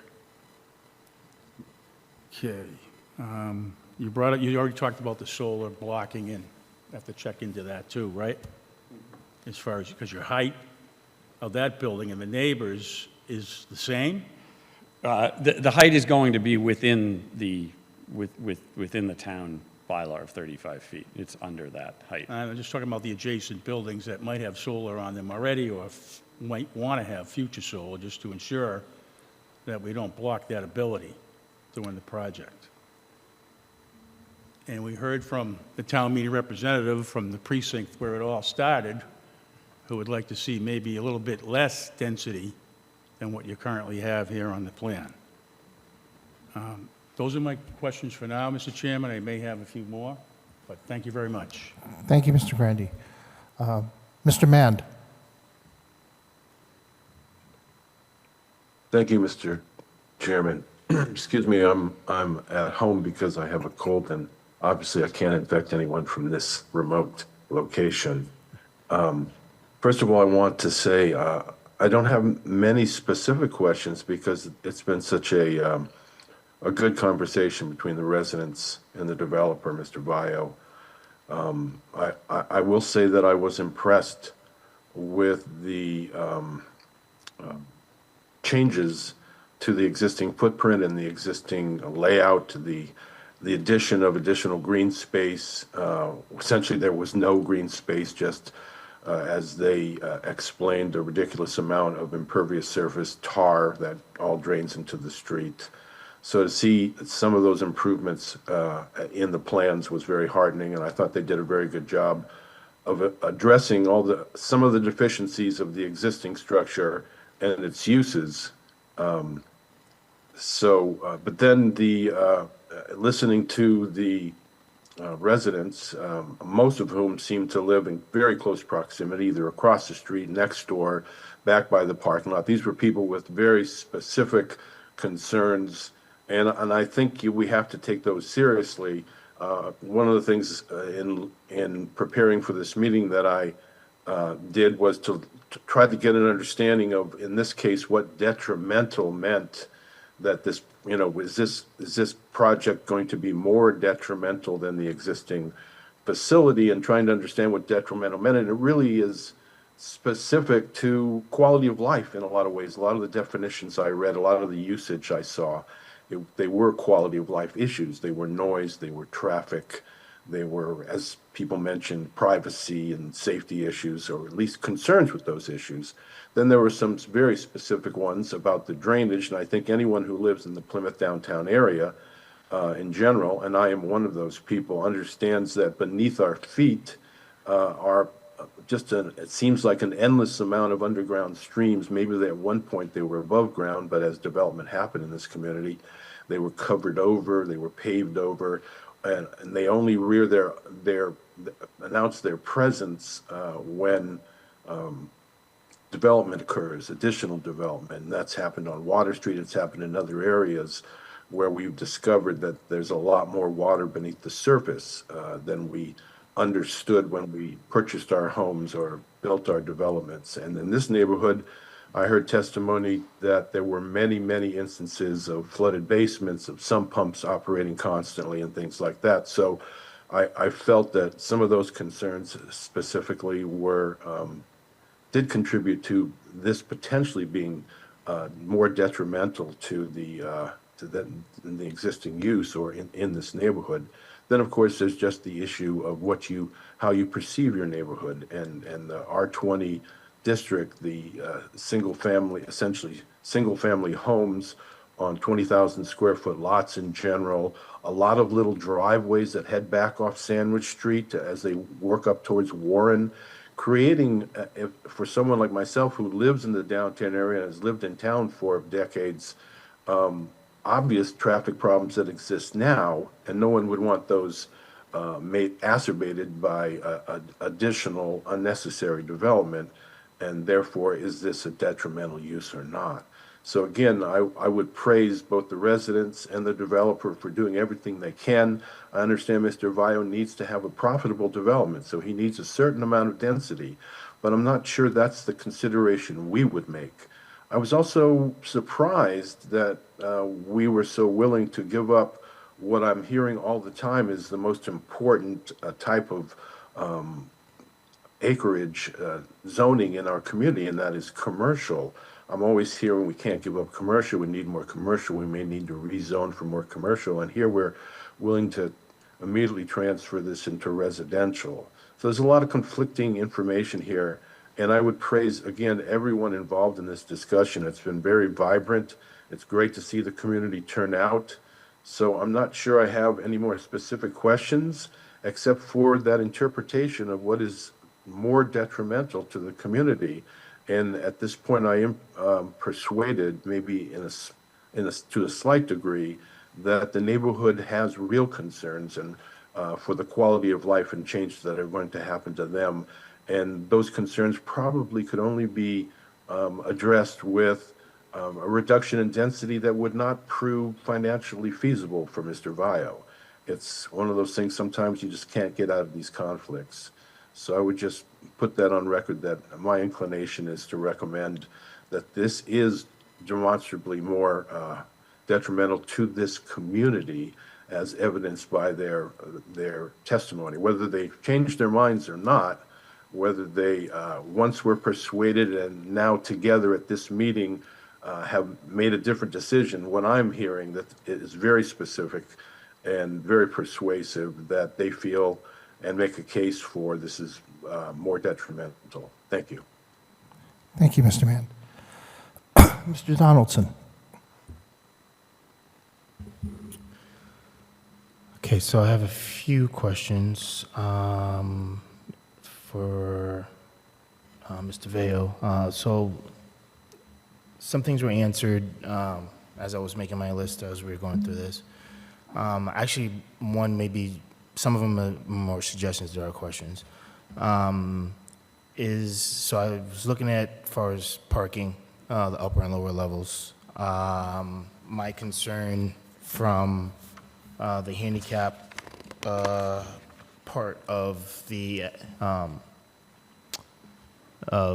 site, if there could be maybe adjustment of the handicap parking in the lower levels more than the the lower levels more than the upper level.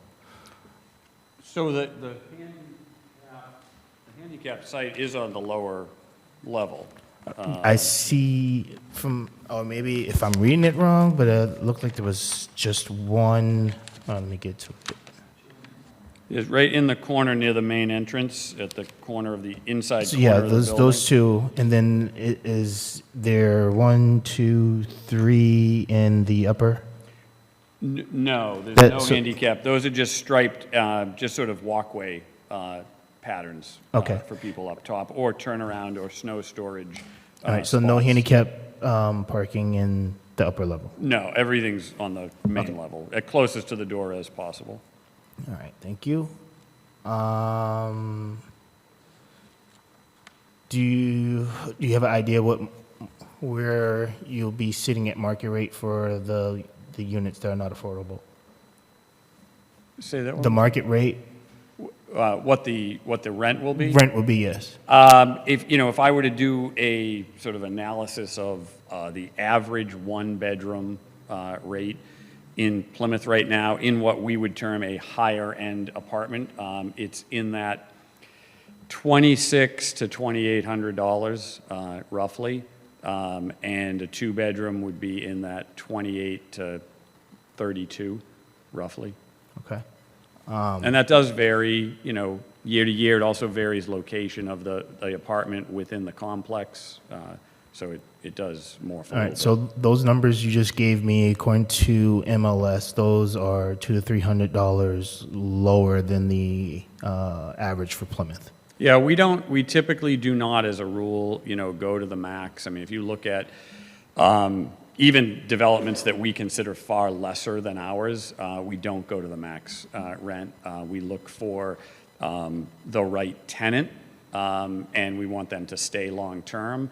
Most of our tenants are, several, if not many-year tenants, and we do that by building a nice development, keeping it up, treating them well, keeping the rent at, I'm going to say reasonable, but none of those numbers that I just stated are reasonable. They're just reality. Right. And your company will be managing the properties. The property won't be built and sold to someone else. This Correct. is going to be in your portfolio. Yeah, again, I can't, speak to, if I When drop you're dead gone. tomorrow When you're or dead, whatever right, the case yeah. may be. We have no intention of selling the property. This would be a property that we would consider a premier property that we would want to hold on to long-term, like the Mount Pleasant School, like the Bradford that we own. We would consider it in that same genre. It's a fantastic neighborhood, fantastic access to things. So we would want long-term ownership of that. And again, it's 300 feet by the way the crow flies from our offices, so it makes perfect sense for us to keep it in our direct portfolio. Okay. And then I don't know if I didn't see it or it wasn't presented to us. Can you speak maybe a bit on a light plan in regards to the back? Yeah, the upper- everything will adhere to the night sky. I mean, typically what we do, I know, there were a lot of pamphlets floating around the neighborhood with, just crazy comments. There's going to be telephone put, there's going to be street lights in the parking lot of the, 40 feet, 50 feet high. None of that is true. They're all typically 8 or 10 foot lights. They all have the shrouds so that if it's abutting a neighbor's property, it's shrouded on 3 sides and directed down into the parking lot just to provide enough light, for someone to go down a walkway, that type of thing. And, we do that on every property we have. They're not what I would term as commercial or street lights. They're much lower and they're shrouded. And we've also, like at the Mount Pleasant, I know when we first opened that up, the immediate neighbor to our right, if you're looking at the building, said, hey, a couple of the lights, I can kind of see them, coming on. And we worked with them and put some shrouds and made it so they wouldn't. I mean, and we don't want the lights to be intrusive either because, again, we have people living here. We want them to live here. We want them to enjoy living here. We want them to have a quality of life just like the rest of the neighborhood. So we want to make sure that light is as minimal as possible. Okay. So you also stated that the common area for the fireplace, you're gonna get rid of that. Are you considering a different, something else in another common area if possible in the property, or just no common area at all? No, we would not do we're not big on the apartment complexes of that nature to have. It's one thing like the one on Obery Street that we have. It has a pool, it has a fire pit, it has a tennis court, but there's no neighbors adjoining it. If you look at like Mount Pleasant or even Bradford in the heart of downtown, or even a lot of the condo complexes that we've built, the smaller Registry or Knapp or the Armory, we didn't put outside amenities because we consider the neighborhood, whether it's Stevens Field or the waterfront or whatever, to be the neighborhood. And we don't want people hanging out there at the fire pit and disturbing the neighbor or disturbing the residents of this complex.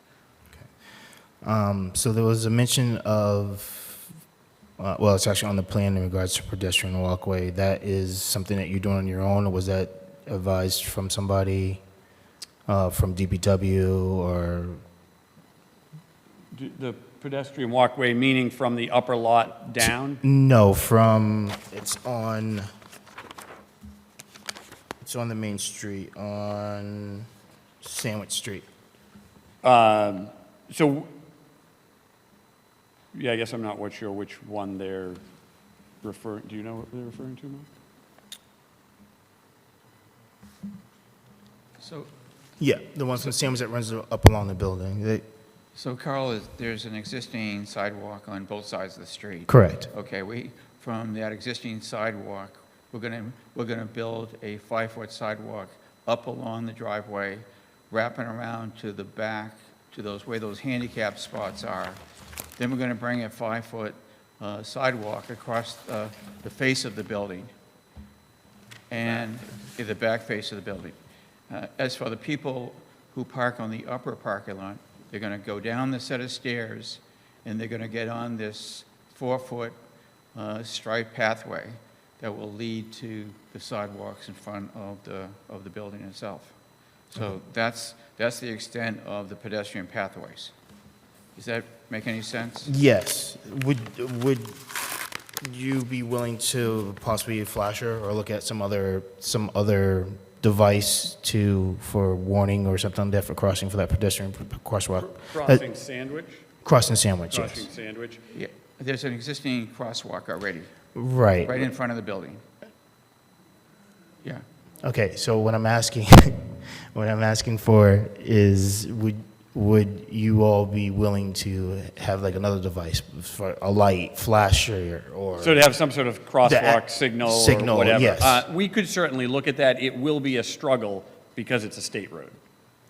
Okay, It will be a major struggle. But the crosswalk is literally right in front of the building. Someone mentioned it was not striped properly. I mean, I literally go by there 30 times a day, and it's heavily striped and immediately in front of the building. So we could work with the state on that and ask those questions. I don't have a problem doing that.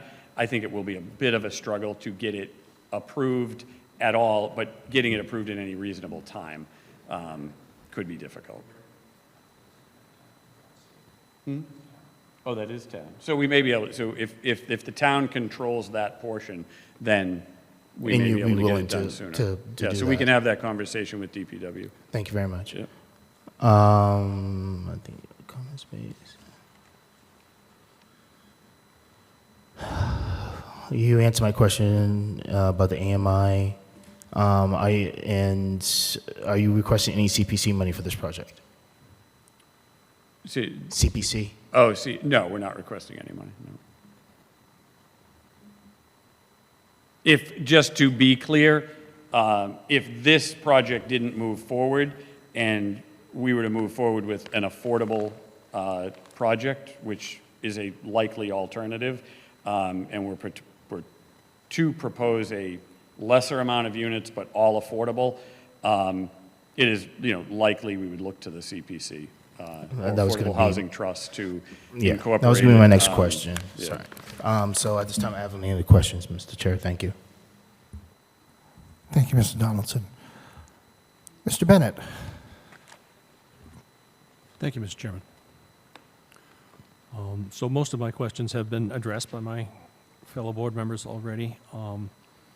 And I have to get up close to the microphone. Is that better? Okay. It doesn't taste very good, but fine. So most of the questions have already been addressed that I would have had. I did also agree with somewhat with Mr. Mann, who looked at the definition of detrimental to the neighborhood. And given the change from a commercial to a residential, and given the extremely high quality of Mr. Vio's other developments, which have looked at almost all of them, I'm struggling with determining that this may be more detrimental or not. I do have, as far as minor technical questions, I can't imagine how 16-foot deep parking stalls can work unless you have a fleet of Mini Coopers. So you're referring to the upper lot? The upper lot, Yeah, yes. so it's an existing lot that's worked from 4 decades, and one of the benefits we have is that it's not transient parking. There's not someone new coming in there every day.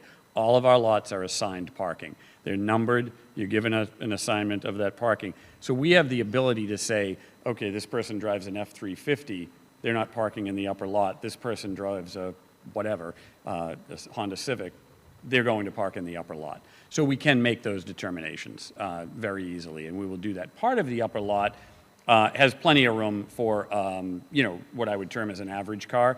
There are a few spaces that are a little tighter, and we would, you know, assign those accordingly.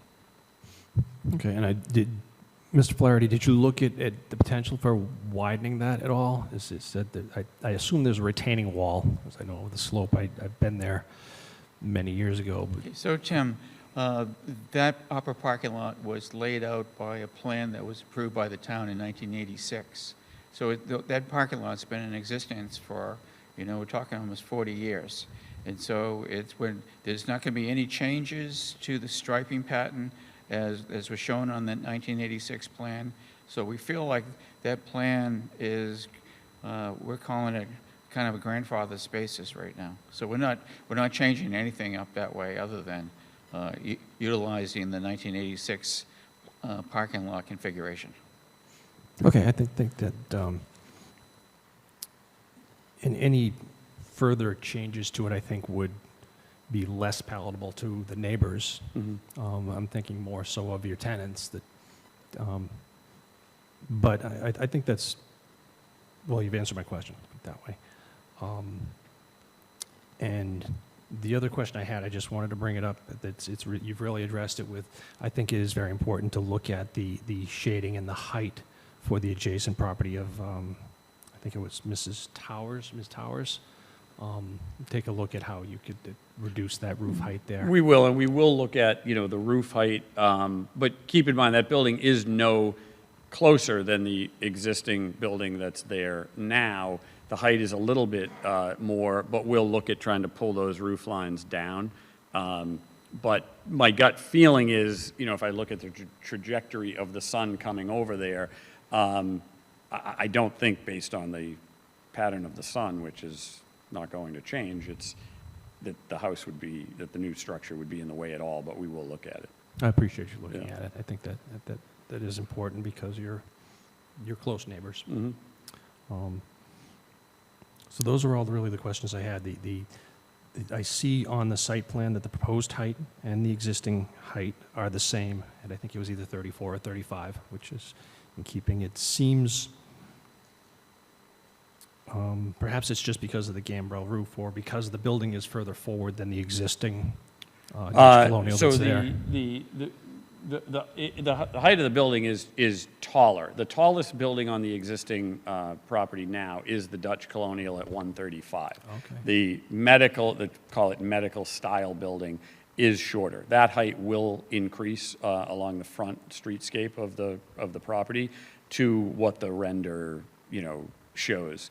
But I think we do increase over that Dutch Colonial height by 6 feet or so. But we're going to try to look at that and see what we can pull down. But we did hold the street line, the setback from the street to the existing buildings, and we used that as the template for positioning Mr. Vail's building. So I see that in the overlay, which was very helpful, actually, Yeah, of okay, your good. site plan, where you overlaid the outline of the existing buildings over the proposed. I think that covers all the questions I have. Thank you. Thank you, Mr. Bennett. Mr. Smith. Thank you, Mr. Chairman. Going last, most of my questions have been addressed. I just have a couple of, probably just one or two very minor ones. There's snow right by, snow storage right by the entrance, and I want to make sure that the snow is, placing it there is going to not impede the sight lines for people coming out of the entrance onto Sandwich Street. So we would have snow storage on the back, what I would term, you know, northwest corner, as well. There's snow storage at the back of the upper lot. But I'll be honest, in most of our downtown properties, and that would even include the Mount Pleasant property, there's a point at which, and even in a minor snow year, that we remove the snow from the property. I mean, we typically do not stack it up over, 5 feet high or so, just because, one, it becomes a sightline issue. Two, we spend a tremendous amount of money on landscaping, and the minute you start piling snow and salt in those areas, you're killing everything underneath it. So we tend to, most of our snow contracts, what we do is we have someone leave a small piece of equipment there for the duration, and when their snowstorm starts, they're moving snow around, whether with a small bobcat or a pickup truck or whatever, but it's there, and they make the call of when that would get trucked out. So we do that on a regular basis. So you'd have to allow a spot for that to sit for the winter? You mean off-site? It would be off-site? We take it off-site. Okay. Yeah. Okay. Yeah. Whether it's to one of our commercial or industrial properties or something like that, or, a snowdrop facility. But most, if I run through again, everyone's heard them 15 times now, but all the properties that I've mentioned, 90% of them, even in a moderate year, we take snow off-site. Okay, so maybe you take that note off the plan. Yeah. Yes, well, especially, we would keep snow storage there, because if it's minor, we would put it there, but we would not be, I need glasses, I guess, well, I have glasses, I guess, and they're not here, but there shouldn't be any snow storage out the front of these plans, so if that note is there, we'll take that off. Okay. Yeah. And I agree with Mr. Grandy. I'm very surprised not to see an elevator in the building. If this is a high-end property and I was renting on the lower level or the upper level, I would expect to see that. But that's, my comment and your development. Mm-hmm. Yeah, we look at, if we look at all the properties we've done, it's probably been about a 50-50 mix. And in apartments, if it goes over two, that you have to go up over 2 floors, we would absolutely do an elevator. If it's under that, we really just don't have any pushback that it's a problem. And if, the handicap apartments are obviously on the first floor and very accessible, and we try to, put people where they're most comfortable, but we don't get any pushback unless we go to 3 stories. Okay, thank you. And I look forward to seeing the revised plans. Yeah. So that ends my questions, Mr. Chairman. Thank you, Mr. Smith. Well, most of my questions have been answered as well. I mean, you've done a good job summarizing your responses. So I think to some degree, it kind of falls to me to summarize everybody's responses. One of the things that got raised early on was this is a conversion from commercial to residential. And that's something that historically I personally have been opposed to, because we've been told in the town we don't have enough commercial space. But then you look at, again, each specific location. This was commercial and then rezoned for residential. The town made a conscious decision to say that residential is a better use here than commercial. And when you look at the impacts of commercial versus residential, I agree. There is no question, and again, people disagree with traffic studies, lies, damn lies, and statistics. Anybody can make any number say anything mentality. I understand that thought process. But the bottom line is commercial buildings generate more traffic than residential ones. That's a given. So in terms of what's best for the neighborhood, commercial versus residential, residential is the better answer. So now we start looking at this concept of more detrimental to the neighborhood. And I think the challenge that we face and that the residents are facing, it's a legitimate one, is, and you've raised it, Mr. Veo, is we're trying to compare what we expect will happen with this versus what is currently happening with a disused commercial site. And that's not a fair comparison. What we have to look at is, okay, what would this look like as a residential development versus a fully operative commercial development. If someone, whether it's Mr. Veo or someone else, comes in and says, fine, I'm redeveloping these buildings, which I can do as a matter of right, this board, the ZBA, we have nothing really to say about it. We're just going to come in and do that. Which one is worse for the residents then? Well, again, it's hard because we're comparing a hypothetical with something that we have in front of us. Again, I think the general answer, I think the residents would probably be overall happier with residential versus commercial. I think that I agree with that. I think that they understand. They've heard this is a high-end quality building like your other buildings. That's not generating a transient, rabble-rousing, short-term rental type mentality that would be hard on these residents as far as having these people as neighbors. They will be, hopefully, good neighbors, as much as anybody can ever hope for, because it's always a wing and a prayer, whoever moves in. So now we get down to the issue of density. Sitting on the master plan committee as well as this board, I've listened to the residents throughout town repeatedly say, we understand that we need greater density. We can't keep doing what we're doing, especially when you look at the financial implications on the town. And large lot, single-family zoning costs the town money. Small lot, single-family zoning, it either costs us a little bit, or it makes us a little bit, or it's neutral. Multifamily is a net positive for the town. Is it as much a net positive as industrial or office? No, it's not. But it is a positive. So the residents have said that they understand the need for greater density. But they've put a caveat on that every time I've heard it, which is we're fine with residential and greater density, but we want to see more affordability.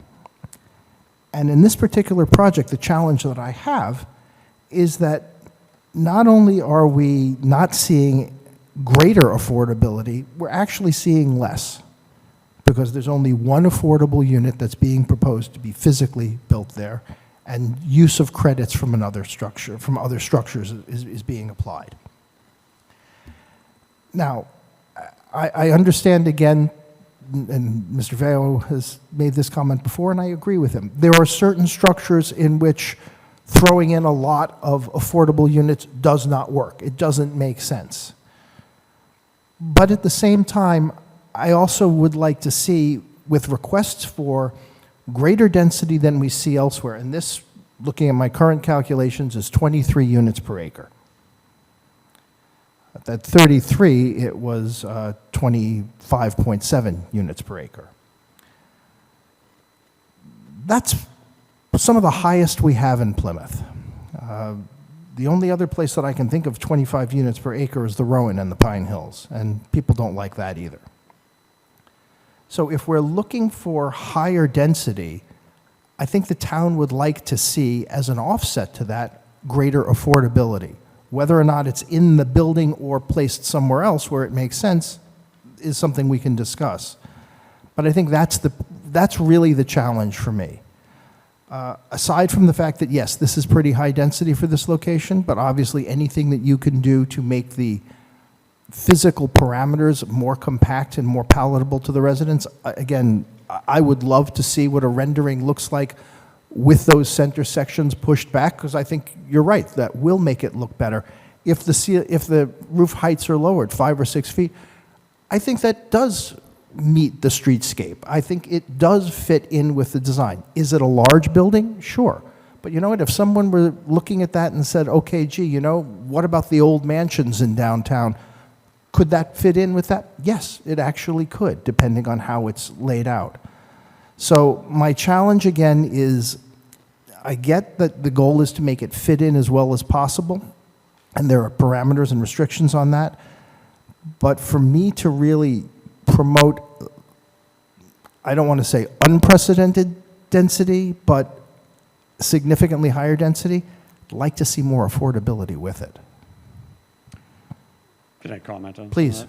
So in terms of the density, I hear what you're saying. We've developed enough in town that we know the average per acre, density. But when you look at redevelopment projects in and around the downtown, this density is actually right in line. When you look at things like the Bradford, the Bradford, the Registry, the Armory, all of those projects were dilapidated buildings, underused buildings that we had to come up with a plan for that no one else was willing to do, much like this property, on the market for years before we came along and said, you know what, let's work to make this better for the neighborhood. Those densities that we're talking about reflect really what's necessary when you're redeveloping an existing property based on today's numbers. So I hear what you're saying, that compared to other structures in town, a new development, we would never come in with a brand new development like this, but we're fighting the realities and the costs of doing something in an older property, in a very tight, hard to develop property. This isn't the Oasis, and we can't walk in and just strip everything down, and it's just a much harder project. In terms of affordability, we knew this was going to come up, right? I mean, we've built more voluntary, and I know you know this, but I'm going to restate it. We've built more voluntary affordable housing in Plymouth than all other developers in Plymouth combined. I can't stress that enough. So we are very pro affordable housing. The reason there's only one on site here, again, as you know, because we had 2 on credit to use.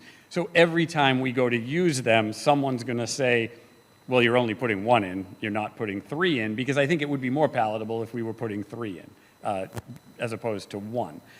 So that's the struggle. If this board, can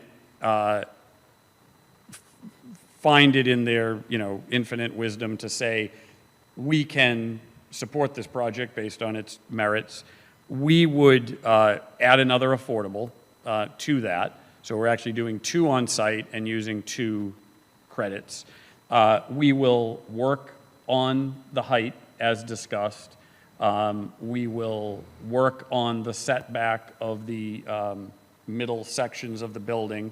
We'll work with the neighbors on, the solar issue. That's a tough one, obviously, to exactly say what we can or can't do sitting here.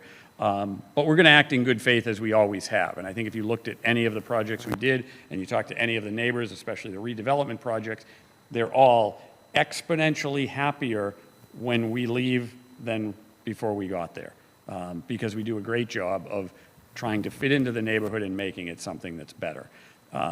So, that's what we would be willing to do. We're going to work very hard. As in part I thought we had, so I thought we had, so I was a little confused by some of the, exchanges tonight. But we're going to continue to do that because we are very confident that if we walk away, what the neighborhood will end up with is something far worse than if you approve this project, even without any changes. Never mind what we're talking about, what we will do.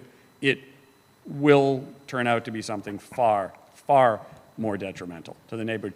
Even if that's just open it up as a medical center, it's far more detrimental to the neighborhood. Traffic, safety, transient parking, people using the parking lot at night, people using the parking lot.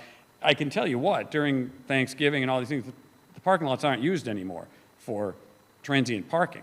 They're closed off. Drive to any one of our properties, they're blocked off. So all that traffic that exists and all the things people have to do to stop people from, parking and partying in the parking lots and all that, that's gone the minute our properties are redeveloped.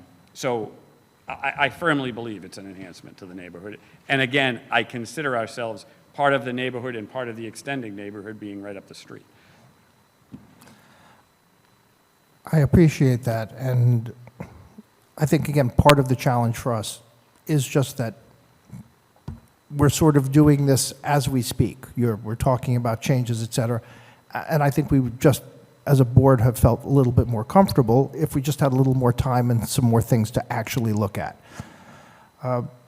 And of course, you appreciate it. We're not doing our job if we don't try and squeeze you for as much as we possibly can to benefit the residents of Plymouth. And we know that, and we don't, I've honestly said many times, and I said it to, Lee Hartman when he was here many times, is that Lee and I didn't always agree, but I knew one thing after discussions with Lee and bantering with Lee about certain issues and going to the planning board and bantering with Mr. Grandy for many, many years now, and the ZBA, it usually turns out to be a better project because of those exchanges. And honestly, I thought the discussions we had the other night at Mamma Mia's, the pizza was good, but I thought the exchange was actually even better with the neighbors to, enhance the project. And some of the things they said were legitimate things that we said, listen, yeah, we can make that better. And the final thing I would say is that I realize you can't see everything. We're headed to the ZBA on the 5th. We really don't want to delay this any further. I would hope this board, after 13 years, would have faith in the fact that when we say we're doing something, I don't think this board could ever point to something and say, oh, you didn't do what you told me you were going to do. We will work, to do all the things I just mentioned. And I believe we can accomplish all of them. And I think they will be, I don't think everyone's ever going to be thrilled, because the ideal thing, and I said this was my opening statement the other night, it's not going to become a dog park. It's not going to become a park. It's just not. Someone's going to develop it. So let's develop it in an intelligent way that fits into the neighborhood by someone who cares about the neighborhood. And if there's more things we can tweak, we're going to work hard to be able to do that. Thank you. So at this point, I'll bring it back to the board for any further discussion. Again, one of the things for everyone to remember is that we're merely advisory. So we can make our recommendations to the ZBA, and the ZBA can choose to listen to them. They can choose to not listen to them. They can listen to some and not others. So when we proceed, however we choose to proceed, our procedure tends to be either to say that we recommend something, we do not recommend something, or we recommend it subject to certain conditions. Obviously, Mr. Veo has presented a large number of conditions that he says he is willing to work on and believes will accomplish. And if we were to recommend anything, we would certainly include all of those in there, plus anything else that the members of the board feel that they want to propose. So at this point, yeah, Mr. Bennett. Just one more minor comment. Looking at the grading and thinking about this roof height issue, is I noticed that the grades, the existing grades on the site, are about 5 feet higher at the frontage at the south end than they are at the north end. So something to consider, and I'm certainly not an architect, but perhaps a step down in the roof line as you go north on the building might reduce the massing, and I know Mr. Forniciari is quite talented. He can figure something out that would look good. But you might consider maybe 2-foot step downs in the foundation or something like that. Yeah, break up the roof line a little more. We can certainly look at that. I mean, Mr. Forniciari was on vacation while the meeting took place with the neighbors, so we haven't had a chance to go over new potential layouts. In other words, that for those pushbacks, roof height, and you're right, we may be able to step something down along the way. Or, there's a double gambrel on both ends. We may be able to eliminate that double and go with a single. That would help bring that down quite a bit. That sounds good. Yeah. That's all. Thank you, Mr. Bennett. So at this point, I guess the question is, I will entertain a motion either to recommend subject to conditions, or recommend against. That is the board's pleasure. Do I have a motion? Motion to recommend with conditions. Okay. I have a motion to recommend with conditions. Why don't we go through the conditions that you're proposing, and then we'll see if any fellow board members wish to ask you to amend that. And then if we get to a final, we can see if there's a second. So the first conditions that we've talked about obviously are the ones that the proponent has agreed to, those being to move back the center sections, to look at reducing building heights in terms of the affordables, adding an additional affordable unit. Were there others in terms of screening? Obviously, there's some things in terms of looking at the neighbor who has an access issue to her back, and an agreement to come to an agreement with that neighbor so that those emergency need accesses can be worked out in a way. I think the only thing I would say to that is I don't think we could, from our standpoint, word it like having to come to an agreement. We would be, because that could be impossible. Because I don't know what the needs are or whatever, but we could make a good faith effort to work out an arrangement for access. And that's certainly fine. Reasonable. That would be our recommendation, and the ZBA could Go from seek there. to try and define that further if they wish. Right. I think there was a discussion again about existing conditions of adjacent buildings, just in case there were any concerns there. So we would include an existing conditions review by any neighbor who, and I don't know, will pick a reasonable distance. How many? I would say immediate abutters to, have those discussions. Okay, so any immediate abutter who wishes to have an existing conditions review, that you would do that. Yeah, well, I think if you're reducing building height, I don't think you're going to end up with an impact on other solar uses, because you'll literally be the same height as the current building there, and you're not going further, you're not going closer than that building. So you really wouldn't be changing anybody else's view. Satisfying the engineering comments, Mr. Chairman? Well, that's a given, satisfying the engineering requirements. And again, and people need to understand that when Mr. Veo says that drainage will be better when they're doing this project, that's not just wishful thinking. By definition, it has to be better because it has to meet all the current town engineering standards. What's there right now, with double the amount of impervious surface there, is always going to be far worse than what they're going to be putting in afterwards. What they have to put in will have to contain all surface water on the site. There won't be any runoff, so that will be better. But I can certainly understand the concerns from the residents have of subsurface water. I don't know if there's any study or any subsurface flow monitoring that you're willing to include. We've done that in the past, and it's proven to be useless because it fluctuates so much with the way the rivers run under. You could have nothing one day and then a crazy amount the next, and how do you address that? Because it just comes and goes. There's a few things. I mean, we have to make sure, obviously, that these buildings are positioned so that we're not getting water in them either. So there's always this feeling that, this new thing coming in, right, this apartment complex or whatever it may be, it doesn't care about anything in the neighborhood. We have all the same concerns: traffic, safety, people's quality of life, water in the basement. All of these things we're going to hear about every single day by our tenants if we don't address them. So, we have to make sure that that works. Okay. Crosswalk signalization, worked with DPW to investigate that. Yeah. Anything else, members of the board? Any other conditions that you would wish to recommend? I'm sorry, I can't see you at the moment, Mr. Mann, so I'm going to ask you directly. You can't see me on. Now I can see you. It was just a matter of the screen, not your physical presence. I had actually raised my hand, and I wanted to make a motion to recommend against. And so in some ways, I think that any possible recommendation of that sort should go first, just because otherwise it seems to be biased in terms of let's make a lot of conditions.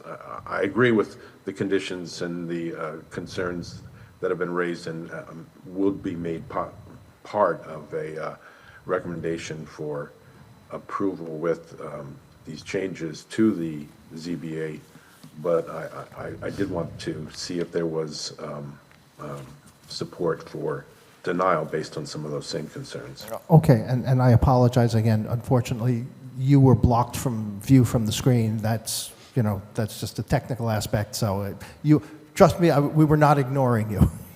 Yeah, I understand. So Mr. Mann's point is a fair one. So I have a motion to recommend against without, do I have a second?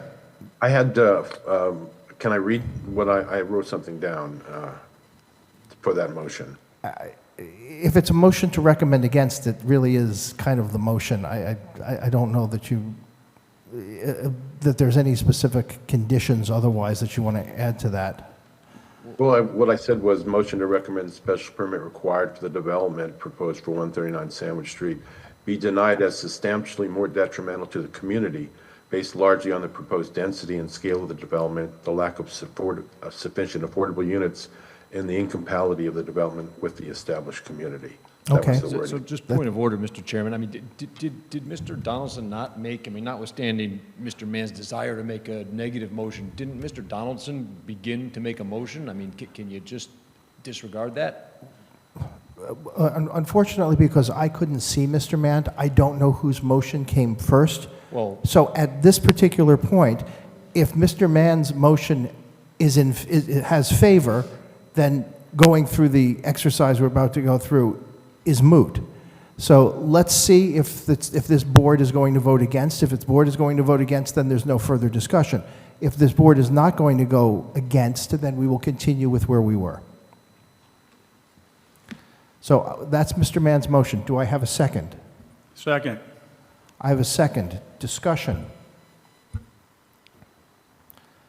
Okay. So in favor of recommending against as is, I will call the roll. Mr. Mann? Yes. Mr. Donaldson? No. Mr. Bennett? No. Mr. Grandy? Yes. Myself, no. Mr. Smith, if you had a vote? No. So at this point, that is 2 in favor, 3 against, so it does not carry. So at this point, I'm going to, yes. Mr. Chair, if and when you're ready, I've been taking notes as you've been discussing your questions and in the list of items that you just recommended, so I'm happy to go through those and you tell me if there's anything you'd like to change for your discussion. Okay, so we're going to resume Mr. Donaldson's motion to recommend subject to conditions. Mr. Smith, you had an additional condition or?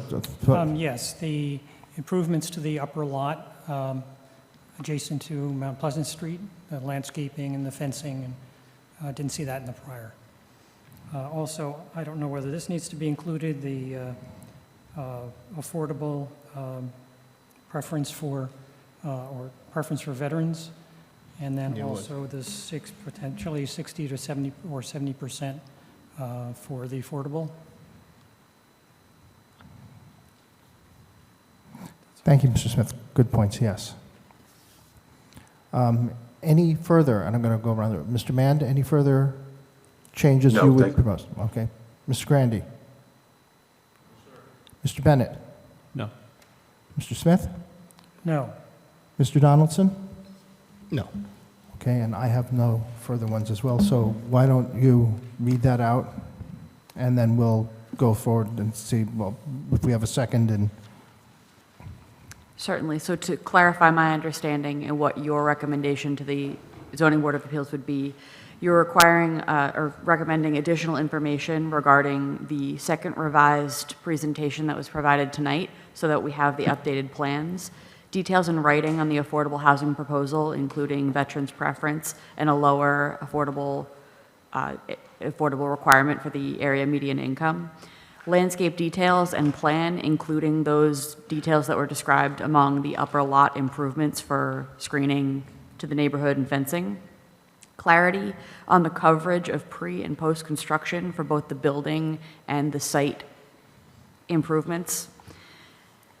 And then, in addition to the additional information you have here, it would be conditioned upon moving back and stepping down the architectural features and the scaling and massing of the building, considering a reduction in height, adding a second on-site affordable unit, reviewing access issues for the neighbors, particularly the neighbor who accesses the gate to her property along the rear to the site.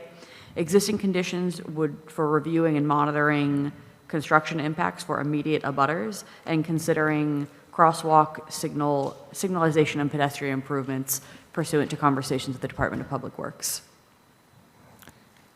Anything else, members of the board? Okay, so that's the motion. Do I have a second? Second. Further discussion? Hearing none, I'll call for the vote. Mr. Donaldson? Yes. Mr. Grandy? No. Mr. Bennett? Yes. Mr. Mand? No. Myself, yes. Mr. Smith, if you had a vote? Yes. Okay. So that is our recommendation to the ZBA. And again, it is nothing but a recommendation to the ZBA. The ZBA can decide to take it in part or ignore all of it. So thank you all for coming. We do have more business, so I'm going to ask for those leaving to please do so quietly.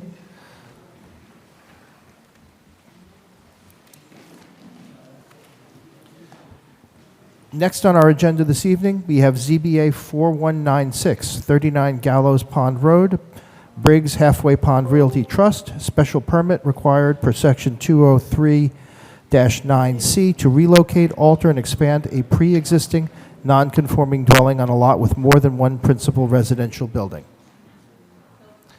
Good evening. And again, folks, I did ask politely, please leave quietly. We do have more business that we are taking care of. Thank you.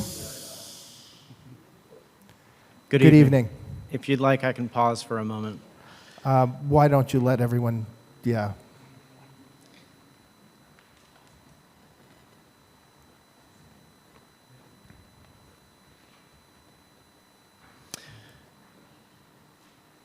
Hi there. My name is Sean Harris. I'm with 69 Center. I am here representing clients at 39 Gallows Pond Road. It's a 1.94 acre property, has 2 dwellings resting on it currently. They're known as the cottage and the barn. And the proposed project we have is to renovate and repair the existing cottage and construct an addition on it. We need relief because of the fact that there are 2 dwellings on the property currently.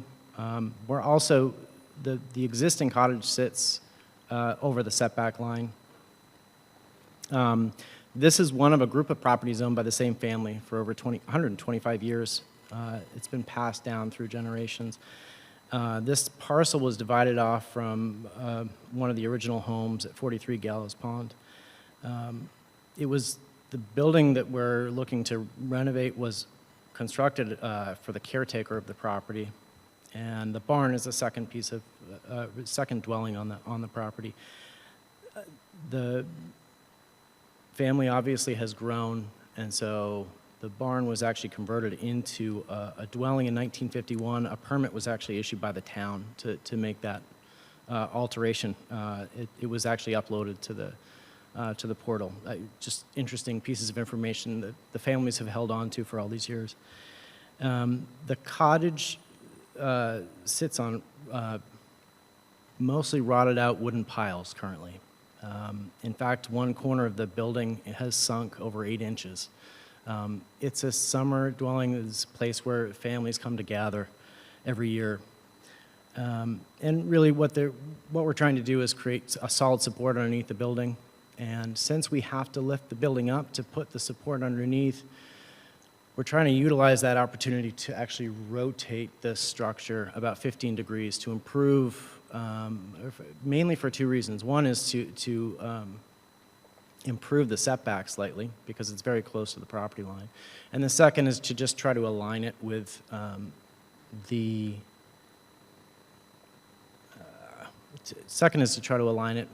existing grade that it happens on that site. It's a very steep site. It descends pretty quickly to Halfway Pond, and on the other side, where the driveway comes up, it actually descends just about as quickly. There's not really much room to make any movements whatsoever. It's a careful threading of the needle, so to speak.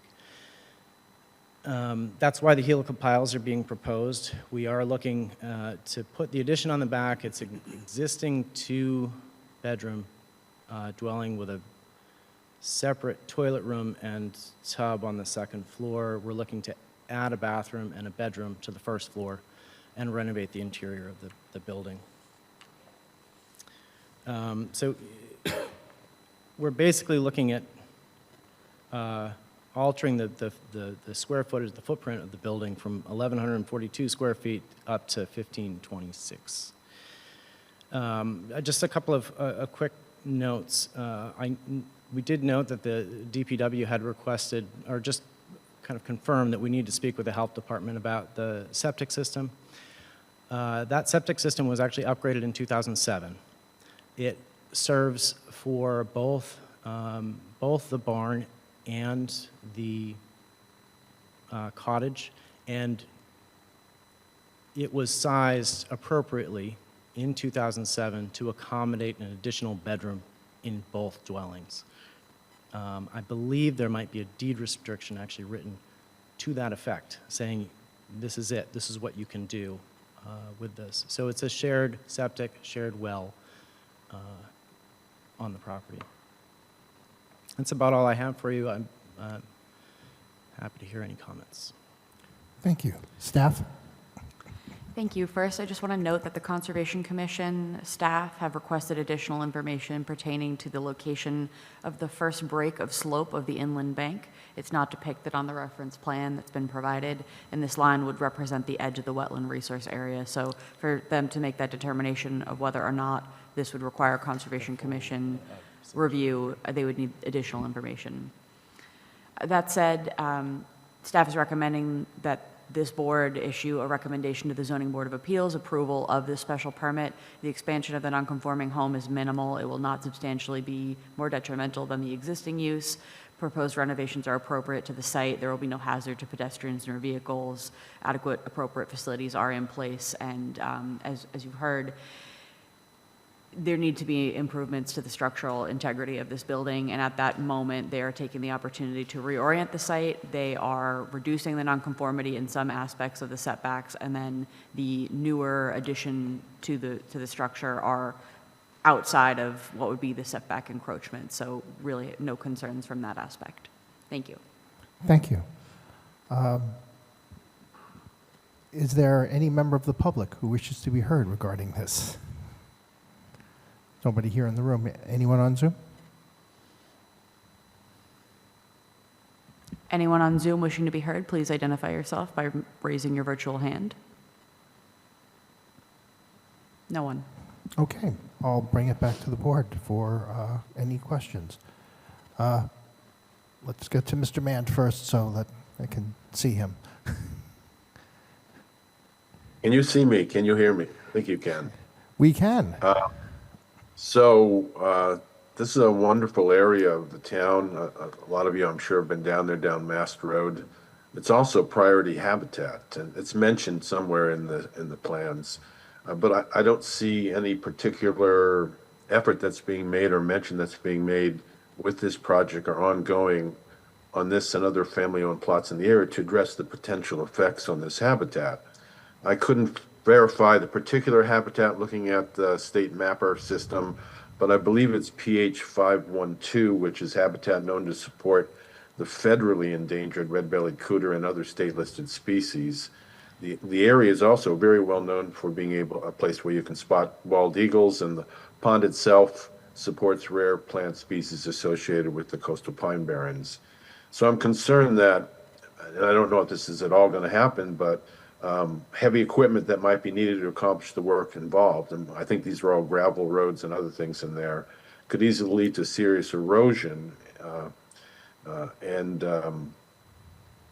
on the property, which I believe was stated by the attorney for the applicant, is very, very steep. So that's one of the reasons that even though it's outside, it looks to be outside the 100-foot zone, the steepness of and the fall off at a certain point create additional concerns from a conservation wetlands perspective. Also, you mentioned the septic system. Again, the steepness, the priority habitat, all those things combined to make it something that we should be concerned about. That system, 2007, is a relatively new system. It's not something that goes as far back as the family does there, but it needs to be kept in good shape in those conditions. It's maybe a little outside of our domain, but I wonder if there are other things on the lot that are of a concern for maintaining the habitat and the fragile soils and things in that area. So I want to know if there's any measures that are going to be taken to assure us that these things will be protected if and when it's approved and construction begins. Thank you. Do you want to take a Sure, I can answering have that? I can make a few comments on that. You're absolutely right. It's a remarkable area of the town. It feels as though you're in your own world when you're on that in that area. The bald eagles, there are multiple nests actually on the island, on the pond, and I guess what I would say to this is that the families that have resided there have really become stewards of that area. They appreciate how special that place is to them, and certainly would not want to make any moves to disrupt any habitat, whether it be through erosion or impact. The roadways in are all gravel. They are all self-maintained. The families collectively have to take care of those roads. That's the only way they can gain access. We did a renovation to another home, 2 houses down, about 3 years ago, and access to the site was something that took a great deal of consideration, trying to figure out how best to bring in items needed for the course of construction and be mindful of the neighboring properties and the habitat around it. There is a note on the, I suppose that we haven't specifically stated anything to outline how to protect habitat.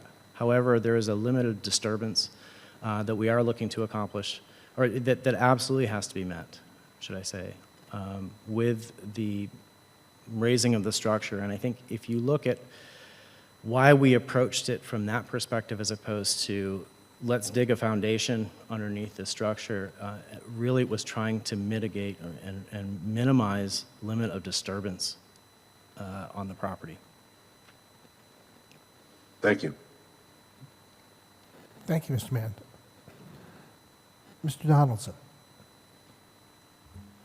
I have no questions at this time. Thank you. Thank you. Mr. Smith.